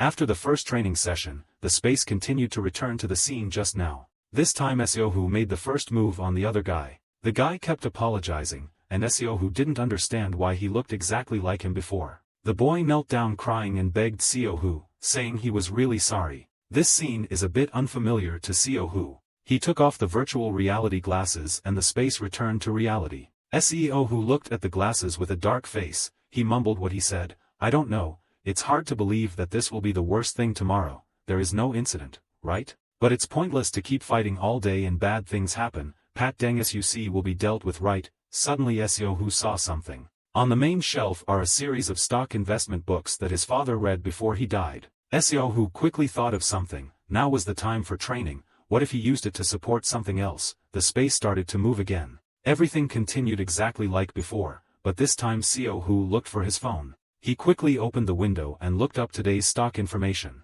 Seohu then saw the categories growing sharply. He hurriedly memorized rising stocks. Seohu excitedly said, "Great, this amount of stocks is fine. Virtual currency is also in the rest of the training course." Time ran out, so the virtual reality glasses stopped. Seohu quickly found paper and pen before he forgot what he just saw. Seohu pulled out the drawer and checked how much money he had left. Seohu counted for a while. He had 4.15 million won left. If he invested all this money, then with a 50% interest rate, tomorrow alone that number will reach 2 million won. Seohu happily looked at the virtual reality glasses. He discovered that he could make money from this. Early the next morning, until 9 o'clock in the morning, Seohu is still immersed in stock delusion and doesn't even go to school. He blankly looked at the screen and mumbled that if he wanted to open an account, he couldn't do it without a guardian. Seohu sighed and said it was impossible to know the lottery. You had to watch it after 9 o'clock on Saturday night to know. Seohu had tears in his eyes. He told himself that now the preview can only let me see the worst of tomorrow for 10 minutes. I can't decide the time I want to watch. Seohu angrily threw the phone away. He couldn't use his ability to become a billionaire because he was still a minor. Seohu sat absent-mindedly leaning against the door, muttering that he was a person without parents, so he had to live in such sadness. Seohu suddenly thought of last night's meal with Sindachi. She told him that from now on, let's consider each other as family. That warm scene kept flooding back into Seohu's mind. This made him suddenly realize. Seohu picked up the phone and determinedly said that anyway, this is money that I can't eat, so let Di-chi take it. Seohu calls Sindachi. Meanwhile he is still wondering if he should ask her for half if he earns a lot of money. The phone was connected very quickly. Before Sindachi could ask anything, Seohu quickly told me, "From now on, write down what you tell me." First of all, she invested in stocks, bio ginseng, EI software. Sindachi laughed. She thought Seohu was just joking. However, Seohu said, "How much money do you have now? Anyway, just put all your extra money in there." But Sindachi told Seohu that Seohu, "I absolutely do not play stocks or watch." Seohu bewilderedly asked why. Sindachi calmly said that when she was young, her father lost all his assets because of playing stocks. That's why her parents divorced. But in the end her father stole her piggy bank to play lottery and gamble. Investment addiction is scarier than any addiction. Seohu trembled when he heard these words, but he still told Sindachi that, "Sister, believe me for once, this is real." For someone like Sindachi who is obsessed with investing, of course she won't do it. Sindachi smiles and says everyone starts thinking that way, that they will make money even so no matter what. Suddenly Seohu told Sindachi that this is 100% sure. "I have a way to know everything in advance." Seohu's words surprised Sindachi. She smiled and said, "Oh my god, you sound exactly like your mother." Seohu was stunned when she heard this. Sindachi happily said, "Yes, before your mother saved me, I tried asking, 'How did they know you were there and come find her?' And she said the same thing. That she had a way to know everything in advance." Seohu unconsciously looked at the virtual reality glasses behind her. Sindachi's voice still rang out. She said that if you need pocket money, I can give you some later. I'm busy now, so let's talk later. After this call, Seohu was always absent-minded. He mumbled that his mother said there was a way to know in advance. Until that afternoon, Seohu just came to class. Two of Pat Dang-suc's accomplices are worried because their big brother is in jail. The guy with the crew cut said he heard that Dang-suc might actually go to jail. The fat guy Choi Sung-don gritted his teeth and said that Chon Seohu really likes to be abusive. Suddenly the guy with the crew cut said my house might be moving anyway. He sighed and said there was a rumor that we were taken to the police station last night. My mother said we were too embarrassed to live here. The fat guy Choi Sung-don immediately panicked. He said, if I don't have dang suc, if I don't have you, what will I do? At this moment, Seo Hu walked in. He gently told them to stay away. Seo Hu glared at them and told me to stop blocking the way and get out of the way, you bastard. Those two guys were immediately as obedient as dogs and put them in a corner to open the way for Seo Hu to enter. Seo Hu still hasn't given up and is still drowning in stocks. He tiredly held his head. The stock and thought had indeed increased as he saw yesterday. No matter the law, he had to make money to live. Seo Hu angrily pounded the table. He screamed that damn it was crazy, why didn't he listen to me? The two thugs immediately trembled like a leaf. They were scared and decided to move away rather than live peacefully with this Seo Hu guy. Then the teacher entered the classroom and told everyone to sit in their seats. Following him is the boy that Seo Hu saw yesterday. His name is Seo. He is a new transfer student. Because the only available seat was next to Seo Hu, so Seo was assigned there by the teacher. The situation happened exactly like what Seo Hu saw last night. Seo actually came and shook hands with him. Seo Hu blandly said okay, eyes still glued to the phone screen. This scene was seen by Seo. He asked Seo Hu, do you play stocks? I do too. Seo Hu sighed and said he really liked it. Did your parents create an account for you? Suddenly Seo Hu thought of something. He turned to ask Seo, can you also sell and buy stocks yourself? Seo smiled friendly and said of course. Seo Hu quickly shook Seo's hand. He happily said you can call me Seo Hu, let's become close. Just like that, the two became close friends as soon as they met. Seo told me as I walked that I heard people say that you put that Patty Dang Suc guy in jail for a day, right? You're really great. Even though he was close, Seo Hu was always wary. He needed to know what kind of person this Seo was. After all, yesterday's preview showed that. The worst thing today was that he encountered this guy named Seo. So Seo Hu hesitantly asked Seo, what are your parents doing? Seo replied saying they are abroad. Seo Hu asked in surprise, so you live alone? Seo shook his head and said he lived with the housekeeper. This information made Seo Hu even more surprised. He exclaimed loudly and asked if your house even has a butler. Are you really a rich man? Seo smiled and said anyway, come to Korea, I want to go to the Pi 11 room with my friends. Seo Hu was surprised to hear about the Pi 11 room. Then the two actually went to the Pishio room in the city. Seo Hu shows Seo how to use this machine. Seo said I invited you here so I'll pay. Seo Hu is short of money so of course he won't fight. Seo took out a thick wad of money and asked Seo Hu, if I played for 2 hours, how much would I put in? Seo Hu was startled by the thickness of the stack of money. He quickly exclaimed why there was so much money. Just a few thousand won was enough. Seo exclaimed, he said he hadn't yet. Very familiar with Korean money. Seo Hu looked intently at Seo. He thought to himself that this guy has absolutely no concept at all. He is truly a rich boy. Is this the reason he is considered bad in the copy? Let's see first, if I stay with someone like this, will I die of anger? The two were preparing to play when someone came. They called Seo Hu and Seo juniors, then used a joking tone to force them both out of the Pi 11 room. Seo Hu and two were taken to the back of the construction site. What they aimed for was Seo's thick wallet. Seo officially became a prey for robbery. Now Seo Hu understands why meeting Seo was a bad thing, because it led to this result. Unexpectedly, Seo was not yet threatened, so he directly took out his wallet and gave money to the thugs. Seo Hu angrily stopped Seo. He shouted at Seo, are you stupid? Even if you have a lot of money, is this okay? The other guys were interrupted by Seo Hu and their faces turned cold. They glared at Seo Hu and told the owner of the money that he said he would give it to me. Why did you say that? I've been annoyed since just now. I have eyes for you, you bastard. Then they also realized that Seo Hu was the one who confronted Pat Dang Suc.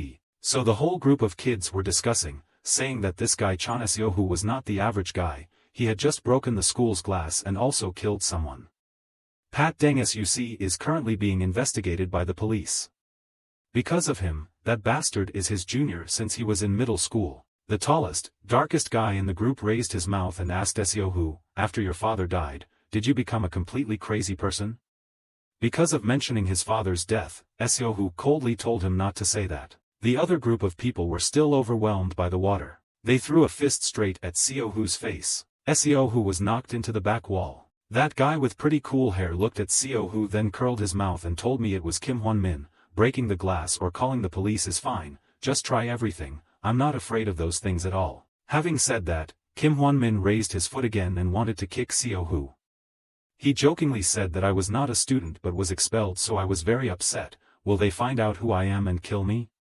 Is this okay? Before he put his foot down, Sang-seon quickly gave him the money. He told Kim Hwan-min to take it and go. Because they had money, they let Seo-hoo go. However, after that, Seo-hoo sat up and asked them leisurely, "That you said you would kill me. So let's kill and then go." While the two bullies happily took the money and calmly walked away, Sun-oh was leaning on his hands trying to sit up after the punch just now, muttering, "That, you said you would kill me," that sentence. Making them turn their heads in confusion. "Kill me and then leave," he continued while struggling to stand up. His eyes seemed indignant, and his face seemed to be returning to his senses. When he finished speaking, he was immediately punched in the face by the boss, causing his face to turn to the side by inertia. Next, he gave him a powerful kick, causing his whole body to fall backwards, and he angrily said, "Okay, you son of a bitch, I'll kill you. Hey you dog, who do you think you are? Do you think I don't dare when you say I'll kill you like a crazy dog?" Right after that, another kick from Mr. He fell straight into a nearby soft drink vending machine. Seeing him collapse miserably, he became even more excited, using his foot to stomp down on that broken body without any mercy. Before the punches, kicks and threats of the bully, Sun-oh still spoke strongly under that painful kick. "You kill me, you will have to go to jail, you dog." This sentence contributed to the stimulus for his anger. When he was about to hit him 10 more times, from nowhere appeared a luxurious man, wearing a jacket with dark sunglasses, coldly saying, "Stop. Go away." That person still kept the same tone and said to the bullies. Faced with his serious attitude, Sungbum next to him and the other two juniors were quite confused, but still maintained his disdainful tone in response to the other man. "Uncle, just pretend. Pretend like you don't see anything and then walk away. Don't go out and do useless things," he said while raising his hand towards the man. Immediately, the man in the jacket protested by grabbing his wrist as quickly as lightning, then twisted his wrist, making him scared and cry out in pain. While Sungbum was struggling with his wrist being twisted, the other man spoke up solemnly and emphasized what he had just said "Stop," and went away. While the two people were fighting, Sun-oh fainted and was taken to his house by his new best friend, Seon. By the time they got home, it was already quite dark, and only by the time they arrived at 6 o'clock, Sun-oh was able to dimly open his eyes and wake up tired. Next to him, Seon was always sitting there waiting for him to wake up, and when he saw him sitting up from the bed, Seon immediately asked him, "Sun-oh, are you okay?" While Sun-oh's mind still wasn't working very well, so he could only vaguely ask, "What's going on? Why are you still here?" Seeing Sun-oh looking confused, his friend asked, "Don't you remember, there was an uncle passing by us?" After that, he immediately told me that Sun-oh went to the emergency room for a checkup, and then said that Sun-oh had symptoms of a concussion, so he planned to admit him to the hospital, and Sun-oh, I was dreaming at the time but still insisted on going home today. So, Seon took him home, and as soon as he got home, he immediately fell asleep until about 6 o'clock before waking up to hear that his friend had devoted time to take care of him and explain the situation clearly. Sun-oh could only shyly tell Seon that he understood a little bit. Seeing that his friend seemed to be better, Seon continued to ask worriedly, if his body had not completely recovered, wouldn't going to the hospital still be a better choice? In the meantime, Sun-oh was glancing at his future-predicting eyeglasses that were plugged in and charging nearby. Seeing his device, he suddenly realized it and thought, no way. Then quickly responded to his friend and hastily pushed him out of his room. "Okay, I know, you should go home quickly, to make sure. You even said that you're okay now to make me, I have no more doubts and can go home with peace of mind." Standing in front of the door, Seon was still worried, so he stopped and looked back to ask. Then he received a firm affirmation from Sun-oh, "Yes, I'm really okay, so just go home," and then Sun-oh friendly reminded his friend to be careful.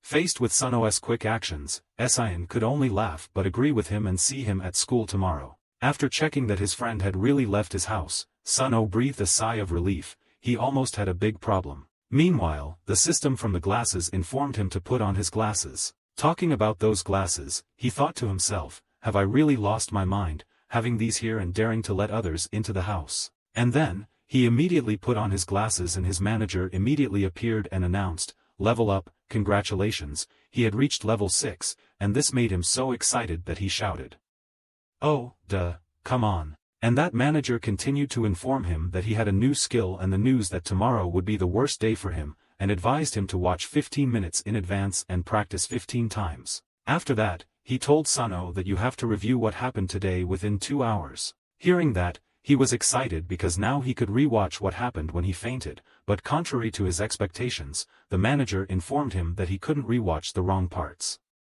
Remember, so he had no choice but to preview his future. Just like before, he still told him that tomorrow would be his worst day, and started showing him 20 minutes into the future. A few seconds later, he was transported into the virtual space of the future, and he realized that that space seemed close to his home. Suddenly, from behind him, someone was holding a knife straight towards him. Took him by surprise. And wonder what this is all about. Behind him, a man in a dark gray suit with a black cap was still firmly holding the knife that had just stabbed him. After that, he suddenly ran away from the scene, leaving him behind, who collapsed in surprise. So scared, he took off his glasses and wondered if he would really be stabbed by that man. But in the end, for what reason did that man sneak up on him in the middle of the night, then stab him with a knife and run away so quickly? Even though she was worried about her life in that situation, Sun-Oh still comforted herself that she just needed to believe. In your training, you'll be fine. And the next morning, at Guchan High School, at 9 a.m., Sun-Oh was sitting alone, looking up at the clock in the classroom and thinking, 9 o'clock tonight,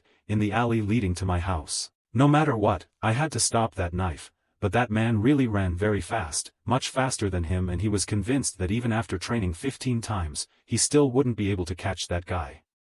And he still wondered who the hooded man really was. But then he also thought that, if he wanted to know who that person was, he had no choice but to avoid him, and the things that were predicted to happen before would also definitely happen to him. Suddenly, out of nowhere, Sion came to the Sun-Oh and threatened him to death with a box of something in his hand, and it made a bam sound, attracting most of the attention of the other classmates nearby. After that, Sion happily held out the box, and said, "Do you have a microgaming machine at home, Sun-Oh? I also bought the same one." In Sion's hand was a box. Play new games with micro-touch glasses. And this made him very shocked, his eyes widened, his mouth gaped speechless. Suddenly, he shouted, "Yesterday at my house, did you secretly touch my things?" And Sun-Oh's sudden scream once again attracted the attention of nearby classmates, and they really didn't understand what was going on with these two friends, so they stopped talking himself and turned to look at the two people in confusion. Meanwhile, Sion remained calm in front of his panicked attitude. "Are you talking about the game console? Don't get me wrong, Sun-Oh." But Sun-Oh still didn't believe it.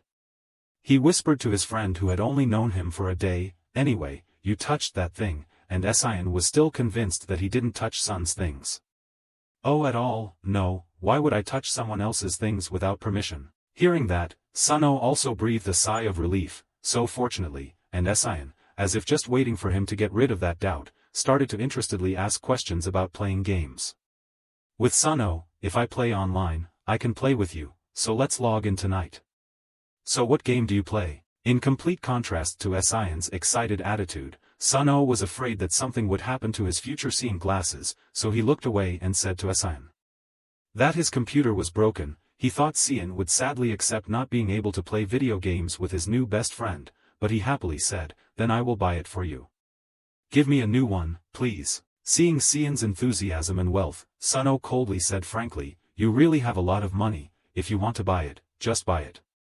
Seeing that, Sion was quite surprised by his attitude of you and could only shyly reply, "No, I just want to get closer to you." After that, Sun-Oh continued to coldly say, "This is a bit disrespectful. You came to my house yesterday. I don't have parents and live alone in a single room at the attic, even though I was really rich." But he didn't look down on him because he saw his friend's difficult family situation, so Sion simply replied, "Yeah, so what?" Seeing that this friend still did not budge on his intention, Sun-Oh continued to say hurtful words, "Rich person like you think about whether he is suitable to play with you or not, and I think you should find whoever is compatible. Let's play together." It seemed like Sion would be angry and hurl a series of curses at Sun-Oh's face, but he acted completely contrary to what he thought. Sion, after hearing the damaging words, "I just calmly asked again, how can I do this?" This question made Burrow quite surprised and had to ask again, "What? Seeing that you still didn't understand what I meant," Sion said more clearly, "How can I get along with you?" Just finishing the sentence, Sun-Oh held his head and sighed, "You don't have any other friends besides me, do you?" Hearing that, Sion bowed his head in self-pity while hesitantly revealing that, since childhood, he had no real friends, and was surrounded by only people who took advantage of him. But as soon as he finished speaking, Sion turned back to his calm look and said, "But as soon as I saw you, I knew you were like me, because you also don't have any friends." Sion's words jumped out came out suddenly, making Suno surprised and a bit bitter, so his mouth threatened, "This guy, I'll hit you now." But then, Suno also coughed a few times to regain his face. "Anyway, right now, I don't have free time to make friends," but right after that, he immediately turned around and shyly told Si, "I wondered if he can give you his own shares in the future." Hearing that, Sin was very surprised. "Shares, yes, you have an account." To his friend's surprise, Suno slowly explained his intentions. "I'll let you know what projects are worth investing in. If there's a profit, we'll split it in half. On the contrary, if it fails, I'll pay you back the same amount." Hearing Suno's idea, Sian was a little hesitant. But after that, "You happily agreed to your new friend's request, just like that. When will you let me know?" "Let's go through today first," he replied. After that, the two of them returned to studying at school and finished school when dusk had fallen.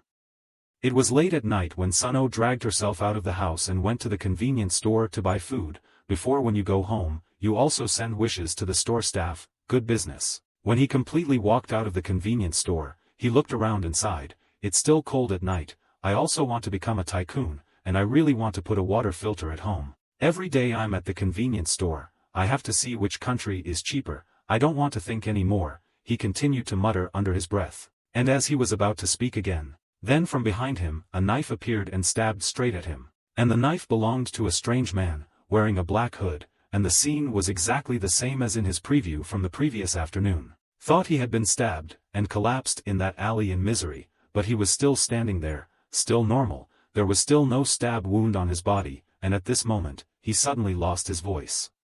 "That you really hate death." And then Suno calmly turned back, towards the masked man, smiled slightly and asked, "First time seeing protective clothing, huh? This morning I had to receive express delivery. I don't have money, but because of you I spent 300,000 won, please return it quickly." Faced with the sight of his target still standing there, uninjured anywhere, the killer felt surprised and shocked, stammering, saying, How? When he saw the confusion and surprise of the person who stabbed him in the back, Suno suddenly remembered his feelings when this incident was revealed last night. He was also panicked and surprised. Suddenly, the hooded man ran towards him, his hand still clutching the knife, his mouth cursing, "Damn." Seeing him approaching him, Suno was not afraid at all but considered this to be the right time. Suno took a bottle of filtered water that he had just bought from the convenience store just now, and took it, blocking the attack from the other man's weapon. After the knife stabbed straight into the water bottle, he quickly tossed it aside, causing the man who killed the other person to fall in the direction of the water bottle. The hand he had been holding the knife in now had to let go. "Put that weapon away." At that time, he accidentally let the knife fall, creating a clanging sound that echoed throughout the alley where the two people were standing. Seeing that the murderer had lost his weapon, he threw aside the punctured water bottle, and when he was about to secretly rejoice, suddenly, he slowly pulled out something. That sound from his black coat alerted him that everything that happened today wasn't really over yet. In his pocket, the strange man was pulling out another knife. Then he suddenly remembered the remaining bottle of filtered water that he had gotten thanks to the convenience store's buy one get one free promotion. Then he carefully, keeping a wary look on the murderer, his hands immediately picked up the bottle of filtered water. His mouth clearly and firmly announced, "You absolutely cannot kill me here, so say it nicely." Then, immediately, he rushed towards the hooded man holding the knife with a bottle of water placed in front of him to block his slash. Approaching him, he angrily shouted, "Who are you?" After that, he ran straight to where the man was standing. Seeing that he was running towards him with enthusiasm, the other man panicked, stepped back, and tried to turn around and run, but unfortunately for him, he stepped on his own foot. And then he fell down in front of the river. Seeing that the situation does not look positive for his side, he immediately cursed, "Damn it," then quickly ran into another alley. Seeing him quickly run away, Suno quickly chased after him. Standing there, "The bastard," he shouted. Then he just chased that man deep into that alley. After a while of chasing him, he realized that the distance between him and him was widening, which made him think to himself, "I'm really slow." Even though he had gone through 15 practice sessions, he still felt like he had failed. But even so, until the end, you still have to try. Suddenly, from the killer's headphones came someone's voice. Makes him slow down. When the voice from the headset ended, he stopped completely and announced that he understood the command. Right after that, he turned around and stared at the sun. This action of his made him surprised. He wondered, why was he standing still like that? He should have been running away continuously. While he was immersed in his own thoughts, the other man was holding a knife in one hand, slowly approaching the sink. Seeing him approaching him, he was quite scared, and thought to himself, nothing like this happens in training, right? Why did he come here? If he came, I wouldn't know what to do. He was scared and slowly backed away, almost touching the solid wall behind him, and he continued to say nothing. Slowly approached him with his knife. Feeling like he had no chance to fight back, he thought he should retreat first. But before he could take a step, he tripped on a cement brick behind him, and fell to the ground in pain. Meanwhile, the other man took this opportunity to quickly grab a knife and approach him. Faced with this dangerous situation, he could do nothing, his mouth could only let out curses, damn it. As soon as he finished speaking, he pounced on him like a hungry tiger pouncing on his prey. His hands were still holding the knife tightly and pointing towards the Suno, but fortunately, he quickly grabbed it. Grabbed the killer's wrist and successfully stopped the knife from reaching his face. In such a dangerous situation, he was very scared, his hands still trying to resist the strong force of that man's hands, muttering, "Yes, I can die too. But at least I have to know who the hell I died because of," he said strongly, even though he was in a near-death situation. The other person's knife was almost touching his eyeball, but he was still focused on his original goal, which was to find the person who wanted to kill him. "Who are you, bastard?" While the two were struggling with each other, behind them a short-haired woman appeared, calling out, "What are you doing there?" She then revealed herself as a police officer, and told the man to put down the knife, and if he didn't, she would shoot him. "If you don't want to be shot at, then quickly put down the knife." She continued to ask the black-hooded man to put down his weapon, and he hesitated, turned to the side and glanced at her, his hand slowly put the knife down. After that, he ran away from the alley, leaving Suno, who was having difficulty catching her breath after that situation of holding her breath, and the police officer who was about to run after him to chase him. But then she decided not to pursue and sat down to hold the Suno, constantly asking, "Suno, are you okay?" After that, she took him up to rest on a large bench outside his house. When the two of them sat down and settled down, the other girl, or Yi-Chi, whom he had met a few days ago, said, "After work I thought I should talk to you, and luckily, when I was on my way, I saw you in danger and promptly stopped him." Then she worriedly continued to question him, "You really didn't see his face, but can you guess who it was?" Before that question, he had no answer to give her, and he also silently blamed himself. Yesterday he practiced 15 times, but that guy never once turned his back on that position, so he didn't. It's possible to attack again. Thinking of this, he became even more angry with himself, his hands were clenched into fists, blaming himself. While he was angry, he had never been able to practice until now. Even though he was quite upset with himself, he still suppressed it, and gave a small smile and replied that he felt fine. When she spoke, it seemed like she was still in shock, so she couldn't say much. Right after that, he immediately took off the protective shirt, making Yi-Chi curious, and immediately asked, "By the way, what are you wearing? How did you know this would happen?" Was asked like so, he didn't know how to answer, so he could only use some excuse to hesitantly respond to her, "That is, because I'm like my father, I'm a bit scared, so sometimes I have the habit of used to dressing like that." Seeing that, the police officer turned around and breathed a sigh of relief, "Fortunately for me." After that, she seriously said, "Anyway, tomorrow when I go to work, I will watch all the televisions in this area, so I think I can probably find the culprit for you." After speaking, she immediately reached into her pocket and took out something. It was a small white envelope that was carefully sealed. Then she put that envelope on the sofa and said, "Also, you told me about money the other day, right? And it seemed like last time, I didn't give you enough living expenses, right?" When he saw that envelope full of money, Suno immediately came up with an idea. Then he excitedly turned to tell Yi-Chi, "Sister, you really don't think about investing in stocks, let's see." At that familiar question, she scolded him, "Shush, say that again, you almost died just now," but she always wondered, how could that be said from the mouth of a child like that? Suno, faced with her doubtful attitude, Suno, instead of explaining further, still refused to say anything but loudly asked and begged her, "Why is this happening? Please believe me for once, no matter what. You can make money anyway." Faced with her younger brother's unreasonable pleading, she responded loudly, "No matter if she wins 10 or 100 times, she will lose the last time, so she will spend it all. This is a gambling game to win. It's money, Suno, that's why I didn't even agree at first." Faced with her resolute refusal, Suno could only pretend to cry and beg her. Then he suddenly remembered. When he was cornered by that murderer. When he was about to pick up the knife to kill you. That's when he realized how scared he was. After that, he calmed down and calmly told her that investing in stocks really had no chance of failure at all. Seeing that her younger brother looked quite sad, she immediately took out a device from her pocket and gave it to him, and it made him wonder, "Sis, what is this?" "It's a stun gun," because she already has a stun gun at home for self-defense, so now she gives it to Suno to make him feel safer now that he can protect part of his life. "Mine thanks to that gun." After that, she immediately explained that it was because something happened to her brother that she was so worried. Then she calmly put her shoes back on and left. Before leaving, she also gave him a gift. Reminder, no matter what, you must lock the door before resting, Suno. When he saw that she had left, he went into his house, and it was already 11 o'clock. Even though it was quite late, he still had to stay awake to review today's situation, the situation where that guy with the knife wanted to kill him. After saying that, he put on his glasses and began to enter the simulation world for today's emergency situation, and he thought to himself, I have to slowly find out who the man with the knife who wants to kill him is.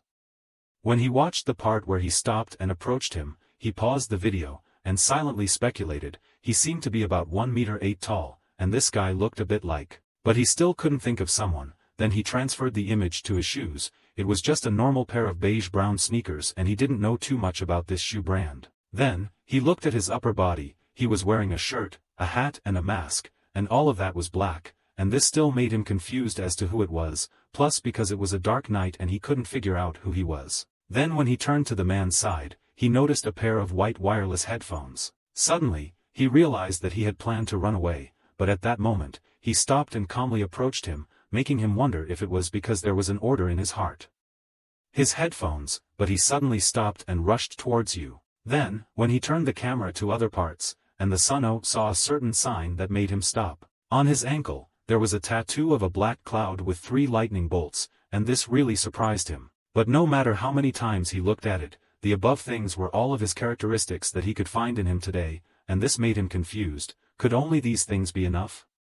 Is it possible to find the culprit? Then he had no other choice but to put those characteristics aside, and continue to use the microscope to preview the bad things that would happen the next day. And he was taken to the next day, at a class at school. At first, the teachers and friends were normal, and this made him think that tomorrow was nothing too special. It was around 3 or 4 p.m. when he was teleported in. Because everything was so normal, he secretly used the phone during the class of a rather old male teacher, and the first thing he opened was the homepage of the stock app he was investing in. Then he silently thinking, should I try to learn starting from this stock application? And he started to learn by memorizing the 3 most invested categories. Then, he called someone again. And he dialed Sharon's phone number, waited until his friend picked up the phone, then he happily started talking to Sharon. Sharon, are you sure you can communicate? Stock exchange no. And his friend immediately agreed. Then he happily asked Sharon, so can we go to class a little early tomorrow morning? Seeing that Suno's voice seemed excited, Sion immediately agreed to his request, and the next morning, at his school, the 2 of you met at 7 o'clock. This time is much earlier than your class time, so you 2 will have enough time to discuss with each other privately. When we met, Suno immediately asked Sion about many things related to stocks, and he also asked Sion to reveal to him some of the most invested items. Sansam Bio and Bobo Famaku Tiiko, what else, Sharon, Chansori T. After reading up on some investment items, he immediately gave that note to Sharon, and Sharon thought for a while and asked again, later, as soon as the stock opens, I will buy it. This one, and it sold out around 3 p.m., right? If there's a profit, then split it with me. If you lose, then I'll pay you back the same amount, Suno firmly replied. Then he immediately asked again, how much can you put aside? Too much is not okay. Is it like 100 million? Sharon replied. And this huge amount of money made Suno surprised, and had to curse under his breath, mother, this rich crazy guy, 100 million for him, is really too big if Sharon loses. But ignoring the huge amount of money that was just given, Suno thought and said to his friend, say it again, it's like I borrowed money from you to do it. So first thing today, please lend me 10 million won. After the 2 of you finished discussing it with each other, it was time to go to class. In the meantime, both Sharon and Suno were both quite nervous. Finally, the clock struck 4 p.m., which was the end of school for the 2 of them. After that, the 2 friends met in the men's bathroom, and Sharon screamed, in disbelief, then pointed the phone at Suno and continued to say, like you said, Suno, it's all climbed and sold out, we earned 3 million won. Picking up his best friend's iPhone 15, Sun-Oh was extremely surprised and happy that he had done it. Suddenly, Shuren was standing opposite him and asked, "But how do you know that?" Because he didn't want his friend to know about that thing, so Shuro hesitantly replied, That's what I did. It's been a long time since he learned about investing in stocks. At the end of the sentence, he could only smile shyly when facing Shuren. Suddenly, Shuren exclaimed, "If so, that's a pity, it makes you a bit confused, what?" Shuren continued, "If I put in 100 million, I could earn 30 million won, right?" Hearing my friend say that, Shuro regretted it. "Yeah, why didn't I give 100 million?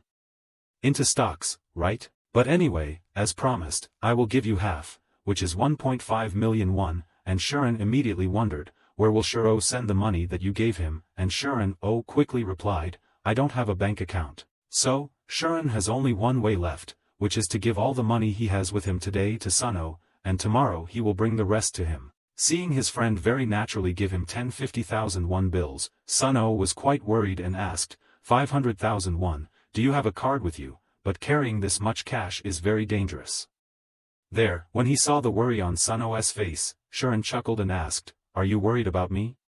Thank you. Faced with the thanks, Sun-Oh took the money and quickly put it in his uniform pocket and coldly said, Why am I worried about the golden and diamond spoon like you? At that moment, I thought back to today's results and exclaimed excitedly, It was really interesting. Today almost all prices dropped, only the one you took a picture of increased. Then he excitedly asked Sun-Oh, Can this be done tomorrow too? The question made Sun-Oh quite surprised.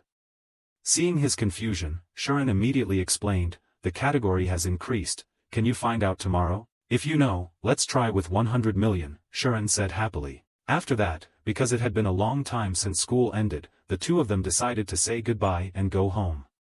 By the time they got home, it was already dark. It was already 8 o'clock, and Sun-Oh was placing the envelope that she, the police officer, had just given him the day before, along with a stack of 50,000 won bills next to each other. Then he picked up the envelope containing living expenses. And thinking back to when he sat across from her, at that time, she was handing over that envelope and repeating the living expenses she had given him. At that time, when he saw her envelope, he impulsively asked her about investing in stocks, and was immediately scolded by her. After that, he argued back and begged her. And she, when facing her precious younger brother, still maintained her strict attitude and taught him to wake up. Breaking out of his thoughts, he placed the envelope on the ground. After that, he took the stack of money that Shuren had given him in advance today, and reminisced about the time, when he and Shuren talked about stocks in the men's restroom. Before the two said goodbye, Shuren excitedly asked him a question, Can this stock also be made tomorrow? And at that time, he felt a bit confused about that question,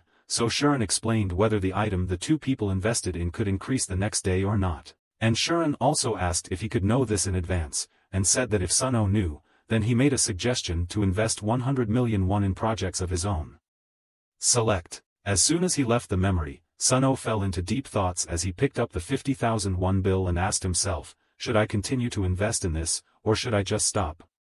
Or should I continue? While he was struggling with the decision of whether to continue investing huge amounts of money in stocks or not, the glasses were fully charged nearby, a notification told him to put the device on, and thanks to this newspaper, he was able to stop his thoughts and calmly put on his glasses. When he successfully activated the device, his manager appeared and told him that the Berry Sun-Oh at level 6 had already passed level 5, and this announcement created a series of high-level questions for him. Why?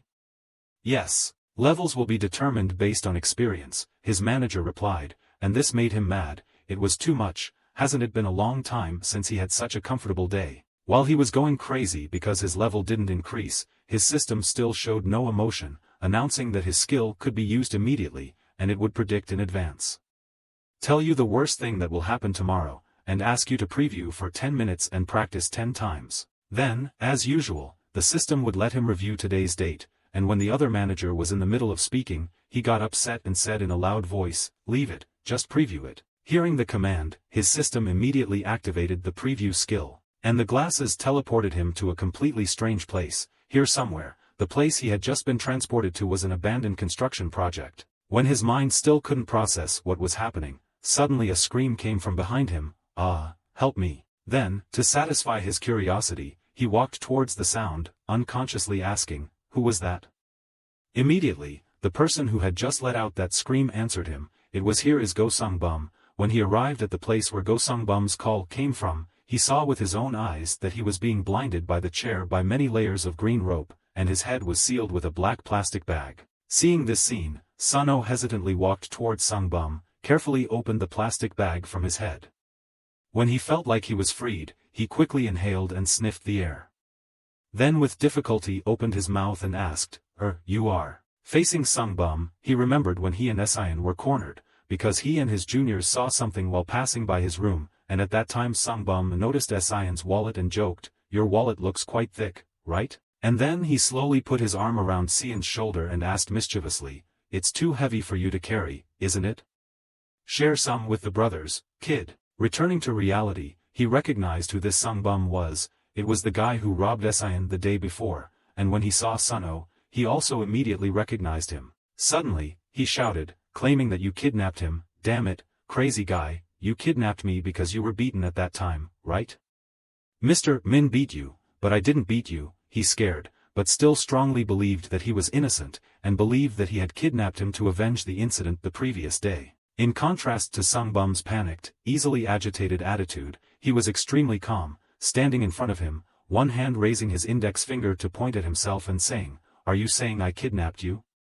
Faced with Sun-Oh's attitude of wanting to be punched, he became even more agitated. So who else would come in here besides you? Seeing that he was falsely accused of kidnapping, he immediately protested, I have no reason to do so. In response to your assertion, he just ignored and threatened you, if you don't take off your clothes.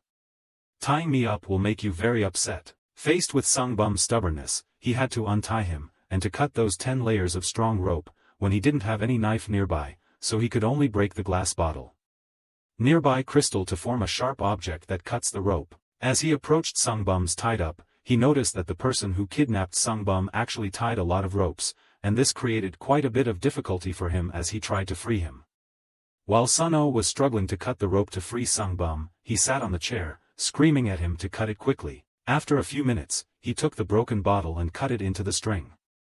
Finally, one string broke and he continued to persevere in cutting the remaining strings. While Sun-Oh was trying to free Sungbum from the ropes, Sungbum was hasty, impatient, scolding him, why are you so slow, damn it. And when Sungbum was freed, he immediately stood up, threw his body towards Sun-Oh, causing him to fall backward by inertia. This unexpected action made Sun-Oh so shocked that he couldn't say a word. He only knew, he thought he was going to fall and hit the cold cement ground, but behind him appeared a protruding foundation from the ground, and Sungbum made him fall and hit that nail. Blood kept pouring out of his body, his face still maintained the expression of shock, fear, and a little pale as if he had been cut without any blood left. When going through this situation, even though it was just a simulation, he had the feeling that it really happened in real life, so he held the wound in the simulation with both hands and screamed loudly. In pain in my room. Too scared and surprised, he took off his glasses immediately, horrified by the simulated situation. His mouth continuously panted with efforts to say out loud, help, I did. Saved him, but did he repay kindness with kindness? After that, he coughed and coughed, finding it difficult to regain his composure. After a moment of calming down, he strongly picked up the microscope lens and put it on, preparing for the preview. At this time, he was transported to the same space and time as before. He ran to the place where Sungbum was covered with a black plastic bag over his head. Then he used his bare foot to stomp directly on Sungbum's body. This action accidentally created a loud thud that echoed throughout the ruined room waiting to be rebuilt. After using his foot to wake up Sungbum, he spoke up, if you don't want to be beaten to death, then answer clearly. At this time, Sungbum still didn't realize that the person who just kicked him was you, so he politely replied, yes, yes. Among the things you did today, is there anything that deserves this kind of revenge for you? Sun-Oh asked Sungbum, and he hesitantly replied, bad thing.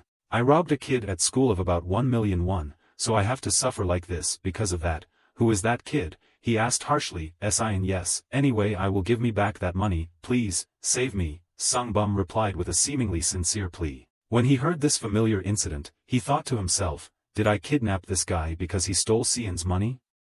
Unbelievable. Although he was a bit surprised with his future self, he still needed to check and observe more closely. Thinking of doing so, he slowly approached the place where Sungbum was glaring on the chair. It seemed he sensed it. I could feel his movements approaching me, so I cowered in fear. my mouth stuttering, don't come here. Seeing Sung Bum being so shy, he got closer and closer, his face was close to his face, continuing to ask, do you drink alcohol? Why, oh yes, I drank a little, please. Sorry, he hesitantly admitted. Suddenly he used his two hands to touch his body to threaten him, but at the same time, he also did so because he wanted to check a few things on his body. After that, he whispered to him about human trafficking, so he started to get scared, cowering on the chair that was glaring at him. Is it organ trading? Is that so? Please save me, please. After briefly checking his upper body, Sun-Oh thought, no matter how you look at it, there's nothing on his body that resembles the killer from the other day. Then he moved to his ankles. One hand grabbed the ankle and lifted it up, and when he checked his ankle, he discovered something that made him pause for a few seconds. He continued to hold his ankle and turn it left and right, wondering what that mysterious mark on his ankle was. Until the next day, at your school. In the hallway of the school, Sung Bum was walking along the hallway, holding the phone in his hand, calling Mr. Min, and asking him, what's going on with you lately? Why is it so hard for me to see your face after you've been chewed up? Are you interested in runaway kids? Now I'm going to go get some pocket money. Why did those kids have so much money in the game room a few days ago? Have they ever been caught and tried? I found out that kid's name and class. He is a first-year 7th grade student, Kan-san. As soon as he finished speaking, Sung Bum immediately opened the 7th grade door, boldly rushed in, and freely called Sion's name. At that time, Sion was sitting at his place doing homework. When he saw Sung Bum's presence, he was a little scared and asked again, what about me? That's right, it's you, come out here for a bit. Seeing that the prey didn't move, he signaled with his index finger to tell you to come out with him. And our Kanseon obediently listened to Sung Bum's words, and went out of the classroom with him. When he was completely out of the classroom door and standing in the corner of the hallway, Sion asked questions. Why is that so? Why is that so what? He asked fiercely. Last time it was because of your luck, there was an uncle passing by who helped you. He continued to press Sion close and forced you into the corner of the wall. I have to admit that uncle was really strong, because of me.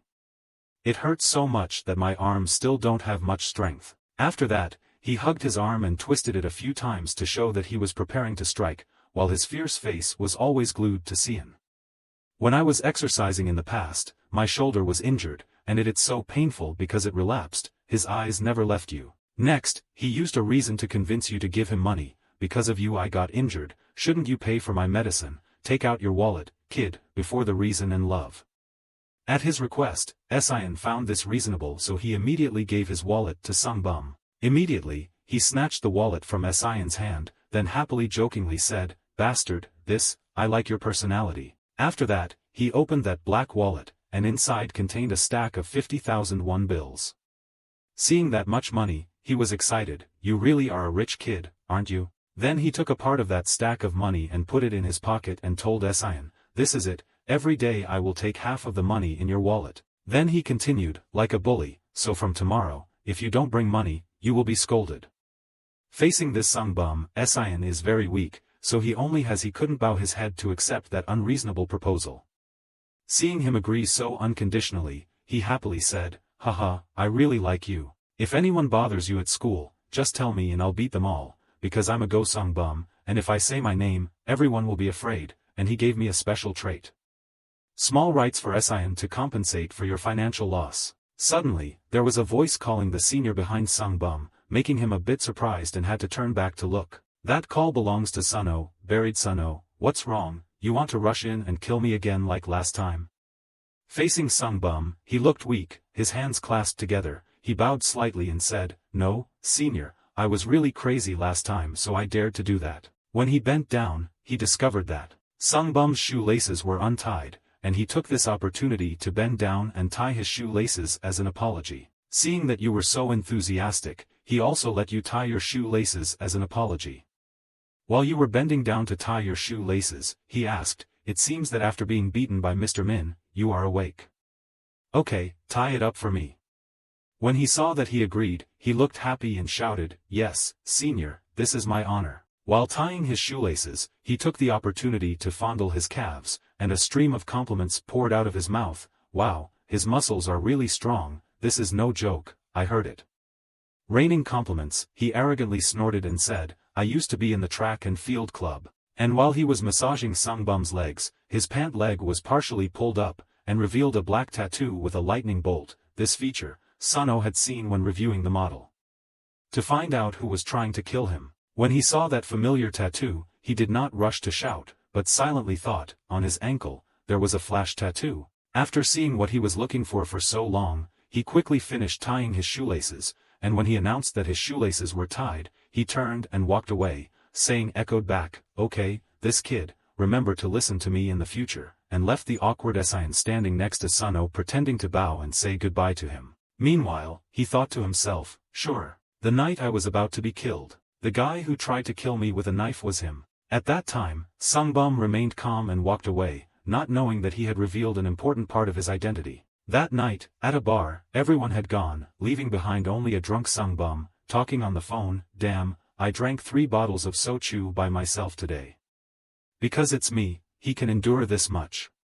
He seemed proud of his alcohol tolerance and showed it off to the person on the phone. And next, he boasted that, among the backers at school, "I caught a pumpkin, so from now on, I will treat you guys to a few meals. You're a Kanasaiyan, right, people?" On the phone immediately asked. After that, he confirmed with that guy, then slowly walked out of the pub, continuing to talk on the phone.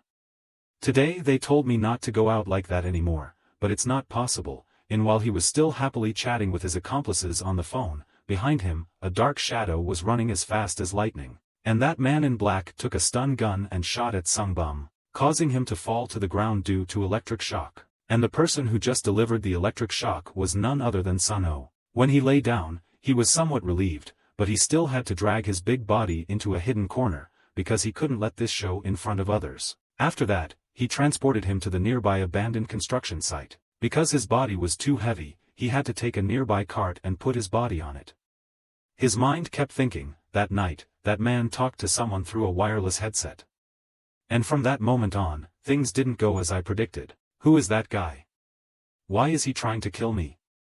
While thinking, he had to carry Sungbum's heavy body onto the cart, and he struggled for a while to pull part of his body up. And he thought to himself that, finally, today everything would be enlightened. After a while of struggling, he was able to get Sungbum into the ruined structure. And at this time, he was tied tightly with many ropes, and after a while, he also woke up. When he opened his eyes and felt that he was tied tightly, his hands could not move, but his head was covered with a black plastic bag. He shouted in panic, "Who is this? Please forgive me." Meanwhile, Suno was still wearing a black mask and slowly approached the place where Sungbum was leaning against the chair. His thoughts were still spinning in his head. "Last night, after 10 times of flying and practicing, I tried everything to get him to reveal the reason for stabbing me and the mastermind behind it. Yes, during the simulations, you threatened, hit, and even tortured him, but this guy kept insisting that he knew nothing from the beginning to the end. So if you hand him over to the police now without any evidence, it's useless." After thinking all night, he suddenly realized. At that time, he approached Sungbum, and then held his tattooed ankle, causing him to panic, fear, and scream. And when he saw that tattoo, he wondered, what if someone else had the same tattoo? "So, you immediately questioned him, why do you have a tattoo on your ankle?" He asked in fear while your hand was still holding his ankle tightly. "What's wrong, do you hate tattoos?"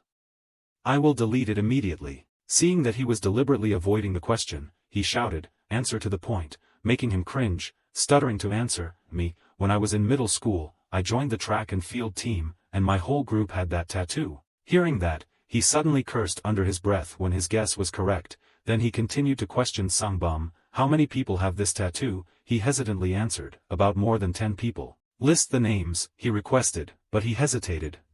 Suddenly, his phone rang. It was Kanasaiyan, his friend, so he told him to wait for him. Then he clicked to accept the video call. When the screen appeared, he was shocked. His Saiyan was kidnapped by someone, beaten until his nose bled, and his mouth was sealed with tape. Seeing that his friend was in a dangerous situation, he had to abandon his plan to question Sungbum about the tattoo and the incident the day before, and immediately ran out of there to rescue his friend. Before leaving, he don't forget to remind Sungbum to stay there, but actually it's not really necessary to remind him, because Sungbum is now tied up tightly and can't move. While running out, he kept looking at the phone screen, monitoring Cian's situation, and then worriedly shouted, "Hey, what happened to you?" In the phone screen, Cian was having the tape taken from his mouth by the kidnapper, causing him to scream in pain. When the tape was removed, Sion screamed in fear, "Help me, Suno." Then he explained to Suno, "I was worried because you didn't answer the phone, so I went to your house, but suddenly someone forced me to come here." Hearing that, Suno became even more worried and asked, "Who is that? Where are you?" Then suddenly, the kidnapper appeared, and this made him very surprised. That person also wore a hat, a black hoodie and a black mask like the person who tried to kill the fish last time. Seeing that he didn't move anymore, he started talking, "Listen carefully to what I'm about to say. If you call the police, I will kill him right here. I know you can find us, come at this time tomorrow. If you don't find this place then your friend will die, that's all." In response to that request, he cursed, "Hey, bastard." Without letting him finish speaking, he turned off the phone, causing him to panic even more and have to run to find his friend immediately. Meanwhile, at the place where Sungbum was tied up, he kept talking, and pleading in vain, "I'm sorry, when will you untie me? I need to go to the bathroom." After about 30 minutes, Suno ran back to his house. As soon as he got home, he didn't care and opened the door loudly. Then collapsed breathing heavily, trying to say, "I can't even call the police. Can I find Sion's location before tomorrow? How do I know?" Then he suddenly realized something. He turned to look at the fully charged microscope next to the bed, and wondered, could it be that someone knows about his ability to see the future? Meanwhile, in a large apartment separate from the city, Sion is being held in a room. He is trying to make his voice heard, but what he can make are only unintelligible sounds, because now his mouth is covered with tape, and his body is and his hands were tightly clasped together, making it impossible for him to move. Sitting opposite him, were two strange men. One was skinny, had black hair, was smoking a cigarette, was upset with the sounds he was making, so he ordered the other to put more tape on his mouth. Sion, and next to him, was the person who had just given the order. He was quite fat, had light blonde hair with a part on the top of his head that had faded. His hands were holding snacks, calmly. "Put it in your mouth." Immediately, the fat man put more tape on his mouth, which made him even more scared. His face tried to avoid him, and at this moment, 2 streams of blood flowed from his nose. Sion's blood continued to flow, causing him to say, "I didn't hit very hard, why are you bleeding so much?" Seeing Sion's scared expression with no more blood left, the other person laughed, "Mom. This guy is so cute." After that, the skinny man turned to ask the person in black who had taken Sion's phone and threatened Suno. In particular, this person was rolling up his pants, revealing a tattoo that looked like of Sungbum and the person who intended to kill Suno. "Hey, Sir Min, is this really okay?" The question made him already have a headache and now he had to think more and more. Then the thin man continued, "We're just going to teach him a lesson, isn't this a bit too much?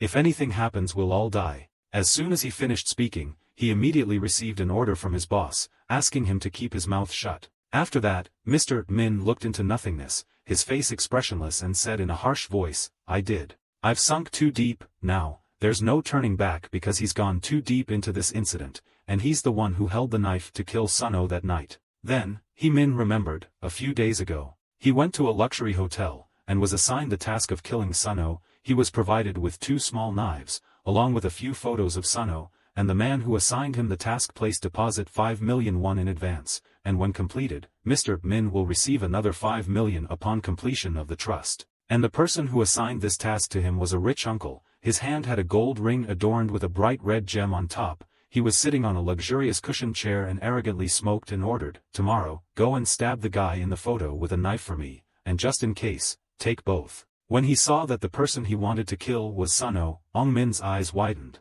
Then he remembered the time when he kicked his son into the vending machine. At that time, because of Son's urging to kill his uncle, he got angry and acted uncontrollably. He kicked him mercilessly, while the Suno lay at his feet without a single complaint but boldly provoking him to kill him. Seeing that you continued to provoke him, he got angry and screamed, "I will kill you and send you to hell, you bastard." Back to reality, he was holding up a picture of Suno and said to the other man, "I know this kid, he was my junior in middle school."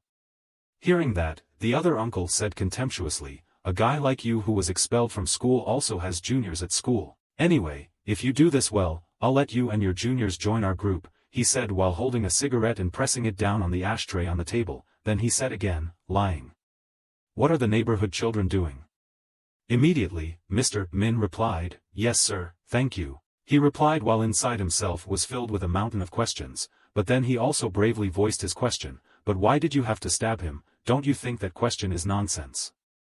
Ah, the other uncle immediately turned back. As if I knew, you idiot, that was an order from above, they told us to stab so we just stabbed, the other uncle shouted, and picked up a nearby glass ashtray and threw it at his head. You said you followed it, that's fast, so quickly stab it and escape, he said even though he was still surprised by what had just happened. His head was hit by a thrown ashtray. His body was now bleeding a lot, each drop gradually flowing down his face, looking quite scary. Suddenly, the uncle threw something to him, and he quickly caught it and asked, "What is this?" Seeing him continue to ask without taking the time to think, the other uncle got angry and scolded him, "Do you want to get angry again? It's a wireless headset, put it on." At the end of the flashback, he worriedly thought about the day he faced Suno. A few days ago, the bastard Bursuno knew he was going to approach it, and even wore a bulletproof vest. Even the police suddenly appeared. Is there someone backing him? Why did they do that? Thinking back, I couldn't help but wonder. Then suddenly, he was scared again, thinking that Burmson would know this location, and would come here to expose them. It was so suspicious. He thought that he had done something reckless, he even thought about confessing. Meanwhile, at the abandoned construction site, the gun was still stuck in its original position. His hands were tired after a while of moving, but it seemed his mouth wasn't tired at all, he was still screaming in his voice. The quiet space of that abandoned building. Sorry, is anyone there? I'm so scared. Then suddenly, he heard a sound, a sign of a human being. Sungbum happily shouted, "Hey, over here, there's someone here." Suno had returned to Sungbum after a tiring run home. He calmly walked up to Sungbum, coldly said, "I heard it, you dog." The familiar voice made him. I'm so glad, that guy, is not the same person from before. After that, you bluntly made your request, tell me something and I will let you go, seeing that I am about to be freed from this place. Sungbum happily replied, you can ask anything. Then tell me the location of the Kim On Min. 30 minutes later, at our shelter, they were waiting for the late-night food to arrive. Meanwhile, the skinny guy started to feel sleepy, and the fat guy was complaining, when will the food get here? Seeing that our comrades were so greedy for food, the skinny guy said, it's only been 10 minutes, this guy. Then the fat guy replied, I'm hungry, and I'm about to die of fatigue. While waiting, suddenly, there was a call outside the door, delivery. Immediately, without thinking, the fat guy ran to open the door without thinking. That's fast, he said happily, but when he opened the door, he only saw a man wearing a full-face helmet and black clothes who looked very mysterious and didn't look like a delivery person at all. Suddenly, the other man took off his helmet. He was none other than our main character, Suno. At this moment, he was quite angry. One hand was holding the electric gun tightly, clearly said, didn't you tell me to come find you? Damn son of a bitch. Finishing his sentence, he shot the gun at the fat chin of Mr. Min's fat junior. Hearing the fat guy's cry, the remaining junior quickly ran towards the door. When he got there, he saw the fat guy lying down in front of the house. Seeing the danger, the skinny guy was cautious, clenched his hands into fists, then rushed towards the door, cursing, what the fuck? He thought Suno would take that punch, but he promptly dodged it and rushed straight into the house, while the skinny guy kept his fist still and punched into the air. When he saw that he had missed his punch, he turned around and saw Suno holding a helmet towards him. Just like that, the skinny guy received a painful blow from the helmet, and the two juniors collapsed to the ground. After defeating the two juniors, he quickly walked to the room where Cian was being held, then without hesitation he opened the door, shouting worriedly, Cian, are you okay? Meanwhile, the fat guy woke up, and said, you bastard, Kim On Min, do something to help. In that room, Mr. Min was face to face with Suno. He did not dare to move, he was afraid and thought like a mentally ill person, he is really coming, we will never win. He knew everything. He knows everything, which means he is invincible. Damn it, he was so scared that he shouted. Suddenly, he picked up the fan and frantically broke the glass window. After that, he didn't care about dying and jumped straight down from a high floor. With his bare feet, he ran as fast as he could from that place. Behind him, Suno was trying to chase, constantly calling out, hey, Kim On Min, stop there, don't come here, said On Min in fear. Behind him, Suno continued to call him, Kim On Min, listen to me. Seeing Mr. Min still running non-stop, Suno started to get tired, but he was determined to catch him, because according to what he had seen in the preview, the worst thing would happen to him today. That Kim On Min will die before your eyes. So he shouted to warn him, don't run out there, if you keep running you will die. His warning made him stop and look at him with wide eyes. Am I going to die? How do you know? Meanwhile, Sano just stood there breathing heavily after the chase just now. When he regained his breath, he pointed towards the main road and explained to him, right behind this alley is an 8-lane road, if you keep running like that, you will get hit. Instead of saying thank you, Mr. Min said curses, how could you know that, you bastard? As soon as he finished speaking, he immediately asked him to answer him, who told you to come with a knife to kill me? Who do you work for? Your question puts pressure on him, making him even angrier, confused, you know everything but don't know that, huh? Seeing that he was about to go crazy, he suddenly remembered that the preview screen only let him see this far, so he didn't know what would happen next, so his wisest choice now was to let him see.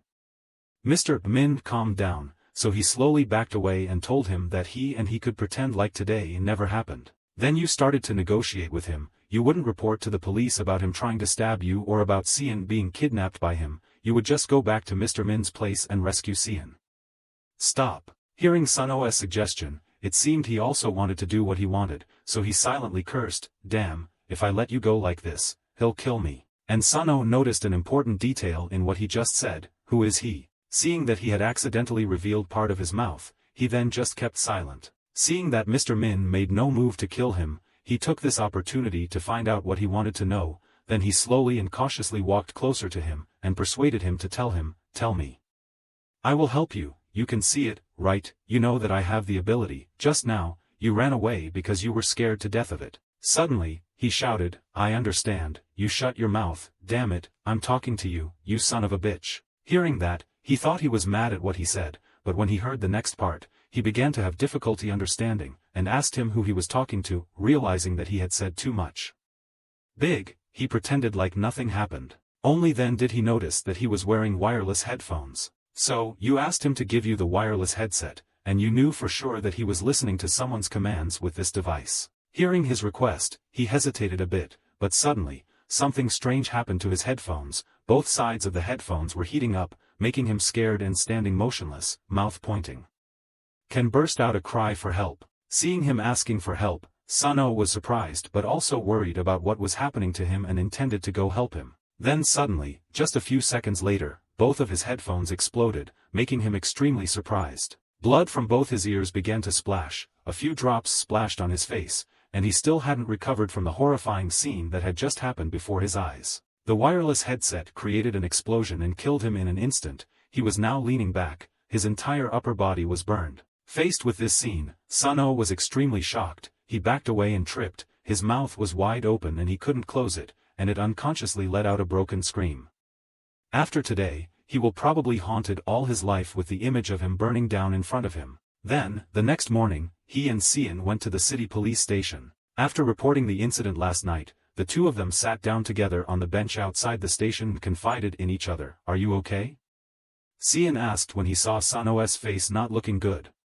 Much, but he just sighed and replied, you were just kidnapped and beaten up, you should take care of yourself first. After speaking, he thoughtfully looked down at the hot cup of coffee in his hand, while Sian explained herself, you look even more miserable than me, so I asked. When Sian finished speaking, he felt a little emotional and immediately continued, it's strange that it's the first time you encounter something like that and it's okay, isn't it, Sian? My father's funeral I haven't even been through yet.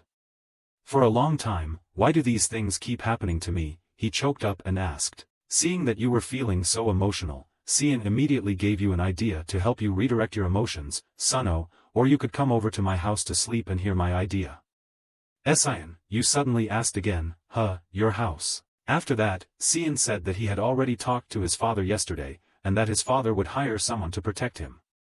When the police asked about Sian earlier, they also said that recently, Sun-O, I also encountered many dangers. Then he turned to Sun-O and said, staying at my place is better than living alone in the attic, right? In response to Sian's question, he said give him time to think. While the two of them were talking to each other, from behind Sian, the police officer that Sun-O had met a few days ago was approaching them. After a few greetings, she announced that she received a call from the hospital and they informed her that Kim On-min had just died on the operating table. Hearing the news that Mr. Min did not survive, Sun-O collapsed. Those headphones. What happened to them? Regarding the headphones, she said that the police would take them to the National Forensic Agency. Joined to investigate, and she also informed the police that she planned to investigate people related to Kim On-min based on the testimony of some homeless children. After that, she turned to his friend and asked, "Your name is Esayan, right? You must be very scared," and Esayan shyly replied, "Yes, but I'm better now." Next, the police officer asked, "How are your parents? They are abroad, right?" "I have a housekeeper, Kim, to arrange it," he replied. Because in Korean, housekeeper and church deacon are the same word, so the police officer had a bit of a misunderstanding. "Deacon, do you live in a church?" "No, that's..." When Esayan was about to answer, behind them appeared a very luxurious black car. Suddenly, the driver's door opened, and a neatly dressed woman slowly stepped out. Her hair was tied neatly with not a single strand sticking out, she was wearing a black suit and looked very serious. And she turned towards Esayan and said, "Master, I'm coming to pick you up." Then Esayan calmly replied to butler Kim, "Yes, I'm coming right away." After that, Sean ran all the way to the car. Standing in front of the passenger door, he waved goodbye to the two of them and kindly reminded Suno, "Remember to keep in touch, and remember to take care of the bruises on his face. Please leave your face, otherwise it will be scarred." Having finished speaking, Sean climbed into the car, and when he had settled down, butler Kim drove away, leaving Suno and the police officer in the row of seats, following the car's shape as it gradually disappeared from sight. After Esayan's car had left quite a distance, she asked, "Is his family very rich?" "Yes, very rich," Suno replied unconsciously. After a while, Suno stood up and said, "If I have finished investigating, then I will go home." Seeing that you were about to leave, she asked seriously, "Are you planning to go home alone?" When she saw that he was determined to leave, she told him that Kim On-min had just tried to stab me to death, and was now dead from a head injury from an unknown explosive, and that I was the only witness. This sentence made him stop and look at her in surprise. When he stood facing her, she said frankly, "If this makes you feel uncomfortable, I'm sorry, but right now, you're also a suspect in the Kim On-min case. Whether it was your intention or not, you kidnapped and threatened Go Sung-bum, so in this situation, I will be responsible for you, so from now on you should temporarily stay at your place, please." Faced with that proposal, he shyly refused, "I don't want to, why do I have to stay in the house with a single woman?" And this statement made the police officer laugh. "I even consider me a woman, then I'm not a man," he stammered in response. To comfort him, she said, "I often have to go to work, so I'm not at home much. Anyway, this is an order from the police, so stop whining and go pack your things. Prepare and move to my house today." So, that night, he moved into the policewoman's house. And when he walked in, what caught his eye was a series of training equipment. Going deeper inside, he looked sideways and vertically and wondered, is this a house or a gym? Behind him, she had locked the door and slowly entered the house, then reminded Suno, "There is an empty room over there, from now on, you can stay comfortably in there, it's late now, I'll pack my things." Ready to leave, Suno nodded in agreement and turned to her and said, "I promise you it's true, don't you ever come into my room." "Oh my god, okay, it's true that teenage boys are different," she said helplessly. After that, he walked all the way into his new room, and locked the door tightly. He thought to himself, "I have no other choice. After all, the police house is indeed safer." But when he took out the box that stood in awe, he began to worry, this is not his familiar attic room, I wonder if his eyeglasses would work anywhere else. After saying that, he picked up the device. Suddenly, it flashed a blue light and told him to put the device on. The sound from the device was quite loud, causing him to have a heart attack. Then he suddenly realized that he wasn't alone, so he turned his gaze towards the door, afraid that the policewoman would hear. Just to make sure, he stuck his head out and asked, "Sister, did you hear anything just now?" In front of him, Yi-chi was diligently working out on one of her exercise equipment. He asked, she wondered, "What did you just say? What's wrong? Do you need something?" And it seemed like she really didn't hear anything, so he felt somewhat more reassured and ran into his room. Before when entering, he did not forget to close the door. Then he ran to the glasses and put them on. He assured himself that at that volume the outside world would not be heard, and he was secretly happy that the device also worked here. Right after he put on his glasses, his manager appeared and announced that he had been promoted to level 7, along with the usual congratulations, but he was a little confused. "Before, you were only level 5, in just one day you've already gone up 2 levels, huh?" After that, his system announced that he had learned a new skill. That skill is to enhance hearing within 10 seconds, enhance hearing, what is that? Suno wondered. Infected. The system immediately gave him an answer. When he used the playback skill, he could increase the volume of the part he wanted to listen to.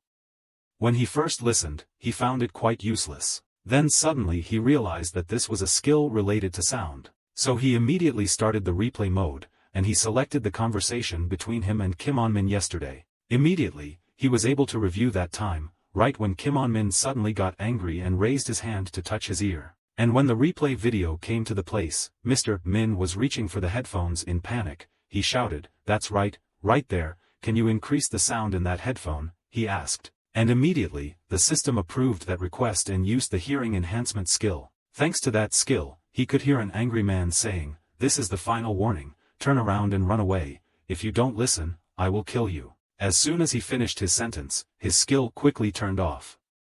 Even though it was only for 10 seconds, he could still realize that the voice in the headset was distorted. And then he realized that, so it wasn't just that his headset exploded, someone remotely detonated it. Then, he remembered that this incident was similar to the time Kim On-min stabbed him, and the person who made that voice changed the situation he saw in the previous viewing, after a few signs appeared on the screen.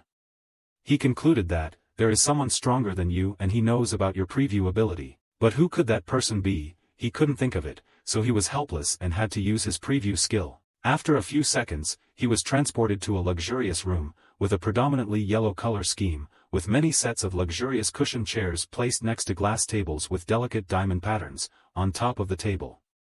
Those tables had many neatly arranged bottles of wine. Above his head a golden chandelier was turned on to bring light to the entire large room, and in each corner of the wall, a lamp.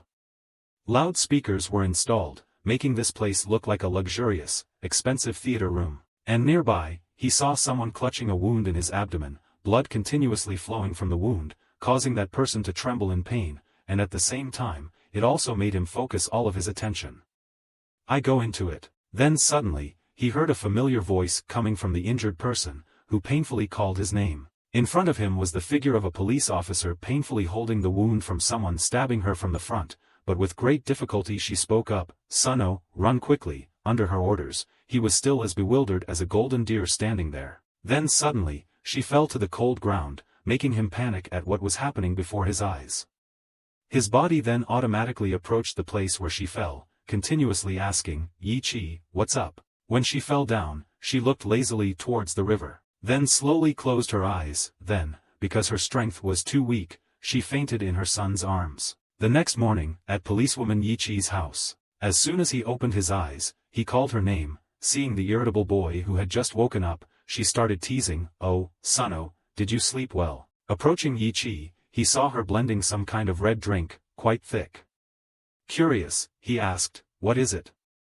"This is a clean drink that can only be taken every day instead of breakfast." "Which?" Yi-chi replied. After the dish was finished blending, she poured it into 2 cups, then gave 1 cup to Suno. "Hey, you should try drinking a cup too, after drinking it I bet you will be quite full." When he saw that red cup of thick water, he remembered the simulation he experienced last night. He saw Yi-chi suffering from severe pain from the severe wound in her abdomen. Then she gradually lost her strength and consciousness and collapsed. Thinking about the horrifying scene in the simulation yesterday, he was a little scared. Seeing Suno keep holding the glass of water without drinking it, her face was a little sad. Yi-chi asked, "Why, don't you like it? It's very good for the body." When he heard her speak, I was startled out of my thoughts, then hesitantly said to Yi-chi, "Sister, when you go to work today, can you wear something like a bulletproof vest?" Faced with Suno's request, Yi-chi was confused and asked in surprise, Why are you wearing that thick shirt all day? It's so uncomfortable. I can only wear it today." "No," he begged and asked, and before that suggestion, she also tried to think while drinking the glass of water she had just mixed and said, "Let me see.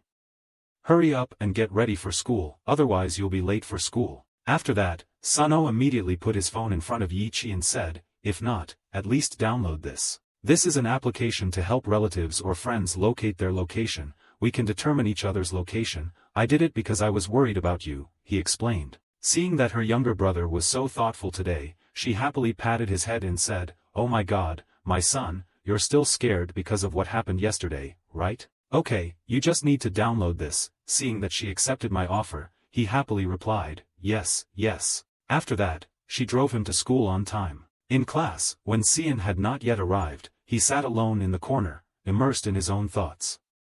Even if I knew her location, I still wouldn't be able to follow her.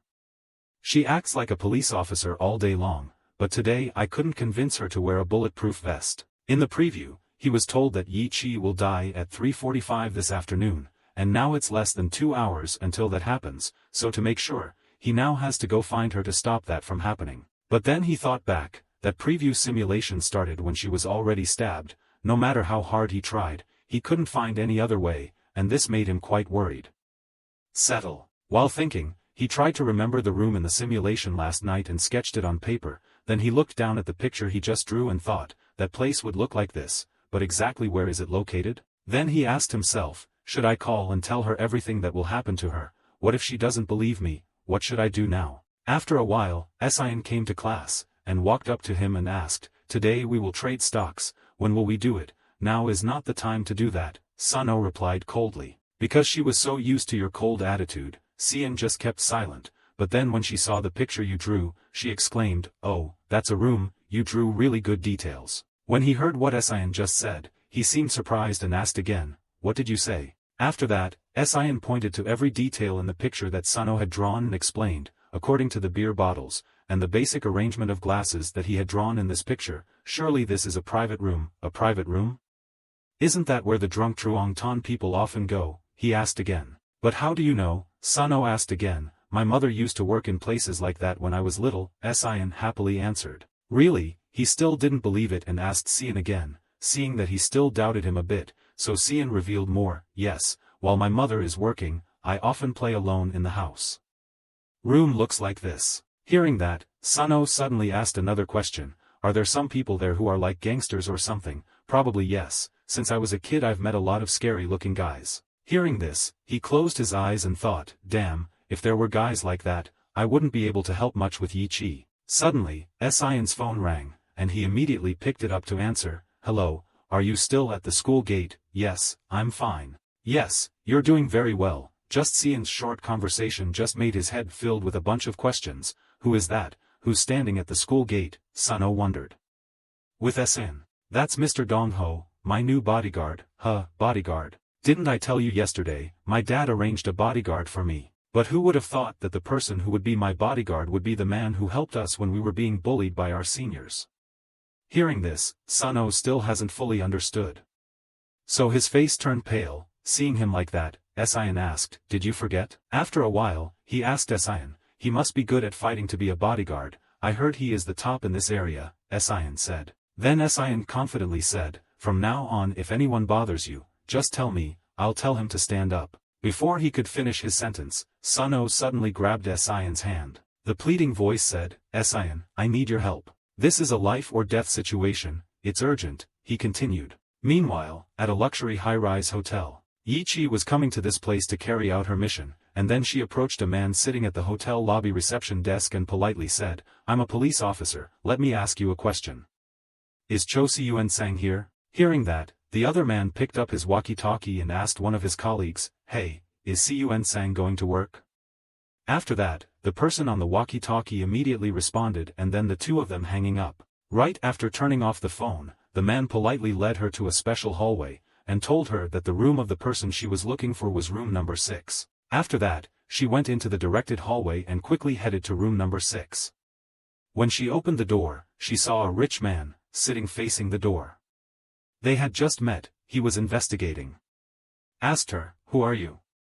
You're not from the local police, right? Ignoring his questions, she went straight to the point. Do you know a student named Kim On-min? Kim On-min, who is that guy? He is confused. Yi Chi immediately explained, he was an 18-year-old student who passed away yesterday. We found recordings of recent calls between you and him, and he dodged, saying, forgive me, lady police officer, I'm a businessman in this area, so do you know how many phone calls a businessman has to make every day? When she saw that he was avoiding telling the truth, she quietly took out his old phone and tried to find a recording file. While searching, she said, she recovered the information inside the phone. Kim On-min's damage, we found this audio file, listen carefully, Si-Yuen-sang. After that, she opened the audio file at a volume loud enough for the two of them to hear, and in the recording, he said, everything went according to plan, right? Yes, I kidnapped your friend. Suno and proceed with the plan as per your instructions. Very good, Sir Min, there is good news waiting for you when everything is over, I'm looking forward to it, brother, and so the recording of only 13 seconds between Siyuan Sang and Sermin ended. After that, Yi Chi turned off the phone, and said to Siyuan Sang, "How, the voice of the man who called me sounded very similar to mine, right?" Then she sternly said, "If you cooperate now, we can quickly handle this matter, hoping you will keep quiet and cooperate with the investigation." Hearing her suggestion, he slowly stood up from his luxurious cushioned chair, one hand reached into his shirt to take out something, laughed, damn, I told him to erase all the evidence. That's it, you son of a bitch, he doesn't listen to anything." Suddenly, he pulled out a rather long knife, muttering to the police officer to get out of here. Seeing him holding a weapon in one hand, she became wary, took a few steps back, and screamed in fear, "You're crazy, ah." She kept backing away, he kept walking forward arrogantly with a sharp knife in his hand. How dare he use a weapon in front of an investigator at the police headquarters? "Do you want to try?" He raised the knife and looked at it towards her and asked. Suddenly, he increased his speed, quickly ran to the police officer, angrily said, "I have to do this, damn it." The first shot, Yi Chi was able to dodge in time, and he followed the momentum and ran after the arm holding the knife. Seizing this opportunity, she tightly held Siyuan Sang's weapon, making him jump. Then, Yi Chi quickly used her elbow to hit his chest. This powerful blow caused him to fall back with blood on his face from his nose. At the same time, she also used her foot to kick the knife he was holding away. After that, he lay on the ground, clutching his face and grimacing, crying out. Standing in front of Siyuan Sang, who was trembling and looking at her with indignant eyes on the ground, she thought to herself, from the beginning everything was strange, the use of mini-bombs and violence was too much for the gangsters.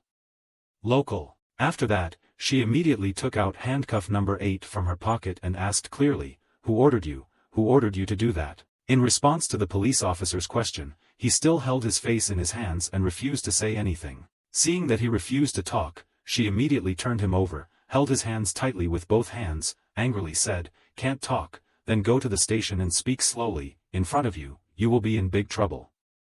When you dare to pull out a knife in front of the police, can you still argue?" Suddenly, behind her, another figure of someone appeared. Feeling that person's presence, she turned her head towards him, asked, "What's the matter?" Behind her, the man didn't say anything but came closer and closer. Meanwhile, outside the hotel lobby, Sun-Oh came to the reception desk and greeted the man warmly. Then he pointed towards the big door next to it and asked, "Can you open the door? I need to go in there for a moment." He immediately said again, "You crazy guy, you know where this is?" "No, but you still dare to wear your uniform here, are you stupid?" "Hurry out," he said and turned back to the game on his phone. "But who is Sun-Oh to surrender like that?" he begged. "It will be soon, you just need to check this tiny." Faced with that request, he was not moved at all, continued to play games. "Quickly go away while I was still talking kindly." Facing him, he removed the friendly mask, quietly said, "That should be the words. It's mine. Open the door while I'm still talking nicely, I'm in a hurry," he said harshly. And this sentence of yours made him look away from the game he was playing and looked up at him uncomfortably. Then he stood up from the reception desk, walked towards him, then raised his hand and gave him a slap. "This bastard, how dare you?" After that, he raised his hand and hit him several times in a row. "Are you stupid? Why do you want to do something like that, this crazy bastard?" he beat and shouted at you. Then he suddenly grabbed his head and pulled him closer to the door, making him scream loudly, while he angrily scolded him, "You dog, you come here, I have to kill you today." Suddenly from the emergency exit, Cian immediately ran out, shouting, "Don't hit my friend," and your appearance made him suddenly turn towards you. "What's going on?" Then Cian ran to the two people, knelt down next to him, asked, "Sun-Oh, are you okay?" Meanwhile, his hand still formed a fist and pressed on Sun-Oh's head, causing him a lot of pain. Sam took his hand, and he asked him, "Your friend, do friends hide from each other in places like this?" Seeing that the situation was tense and he knew he couldn't fight back against the man in front of him who was holding Sun-Oh to death, Cian suddenly shouted, asking for help from Dong-Ho. Hearing that, he was confused. Who is that?" A moment later, Thunderstorm slowly walked down the emergency stairs. Then coolly appeared in front of the emergency exit, without any emotional request, opened the door. Faced with the attitude and appearance of the Thunderstorm, the man guarding the door angrily walked towards him, continuously cursing, "Damn it, what the hell is going on again, damn it." When he just came to him and before he could even raise his hand to attack, Thunderstorm quickly raised his hand and punched him straight in the stomach and threw him straight into the air. The powerful punch made him extremely surprised. Just like that, he flew down from a height equal to the bodyguard's height. Finally, he landed with a bang. Luckily he had his big body, otherwise he would have broken most of the bones inside his body, and Thunderstorm was still standing there, repeating initial request, "Open the door," he said and calmly approached, while he was still breathing heavily on the ground. Then he looked straight into his eyes and said coldly, "If you don't open the door, I'll take it down myself."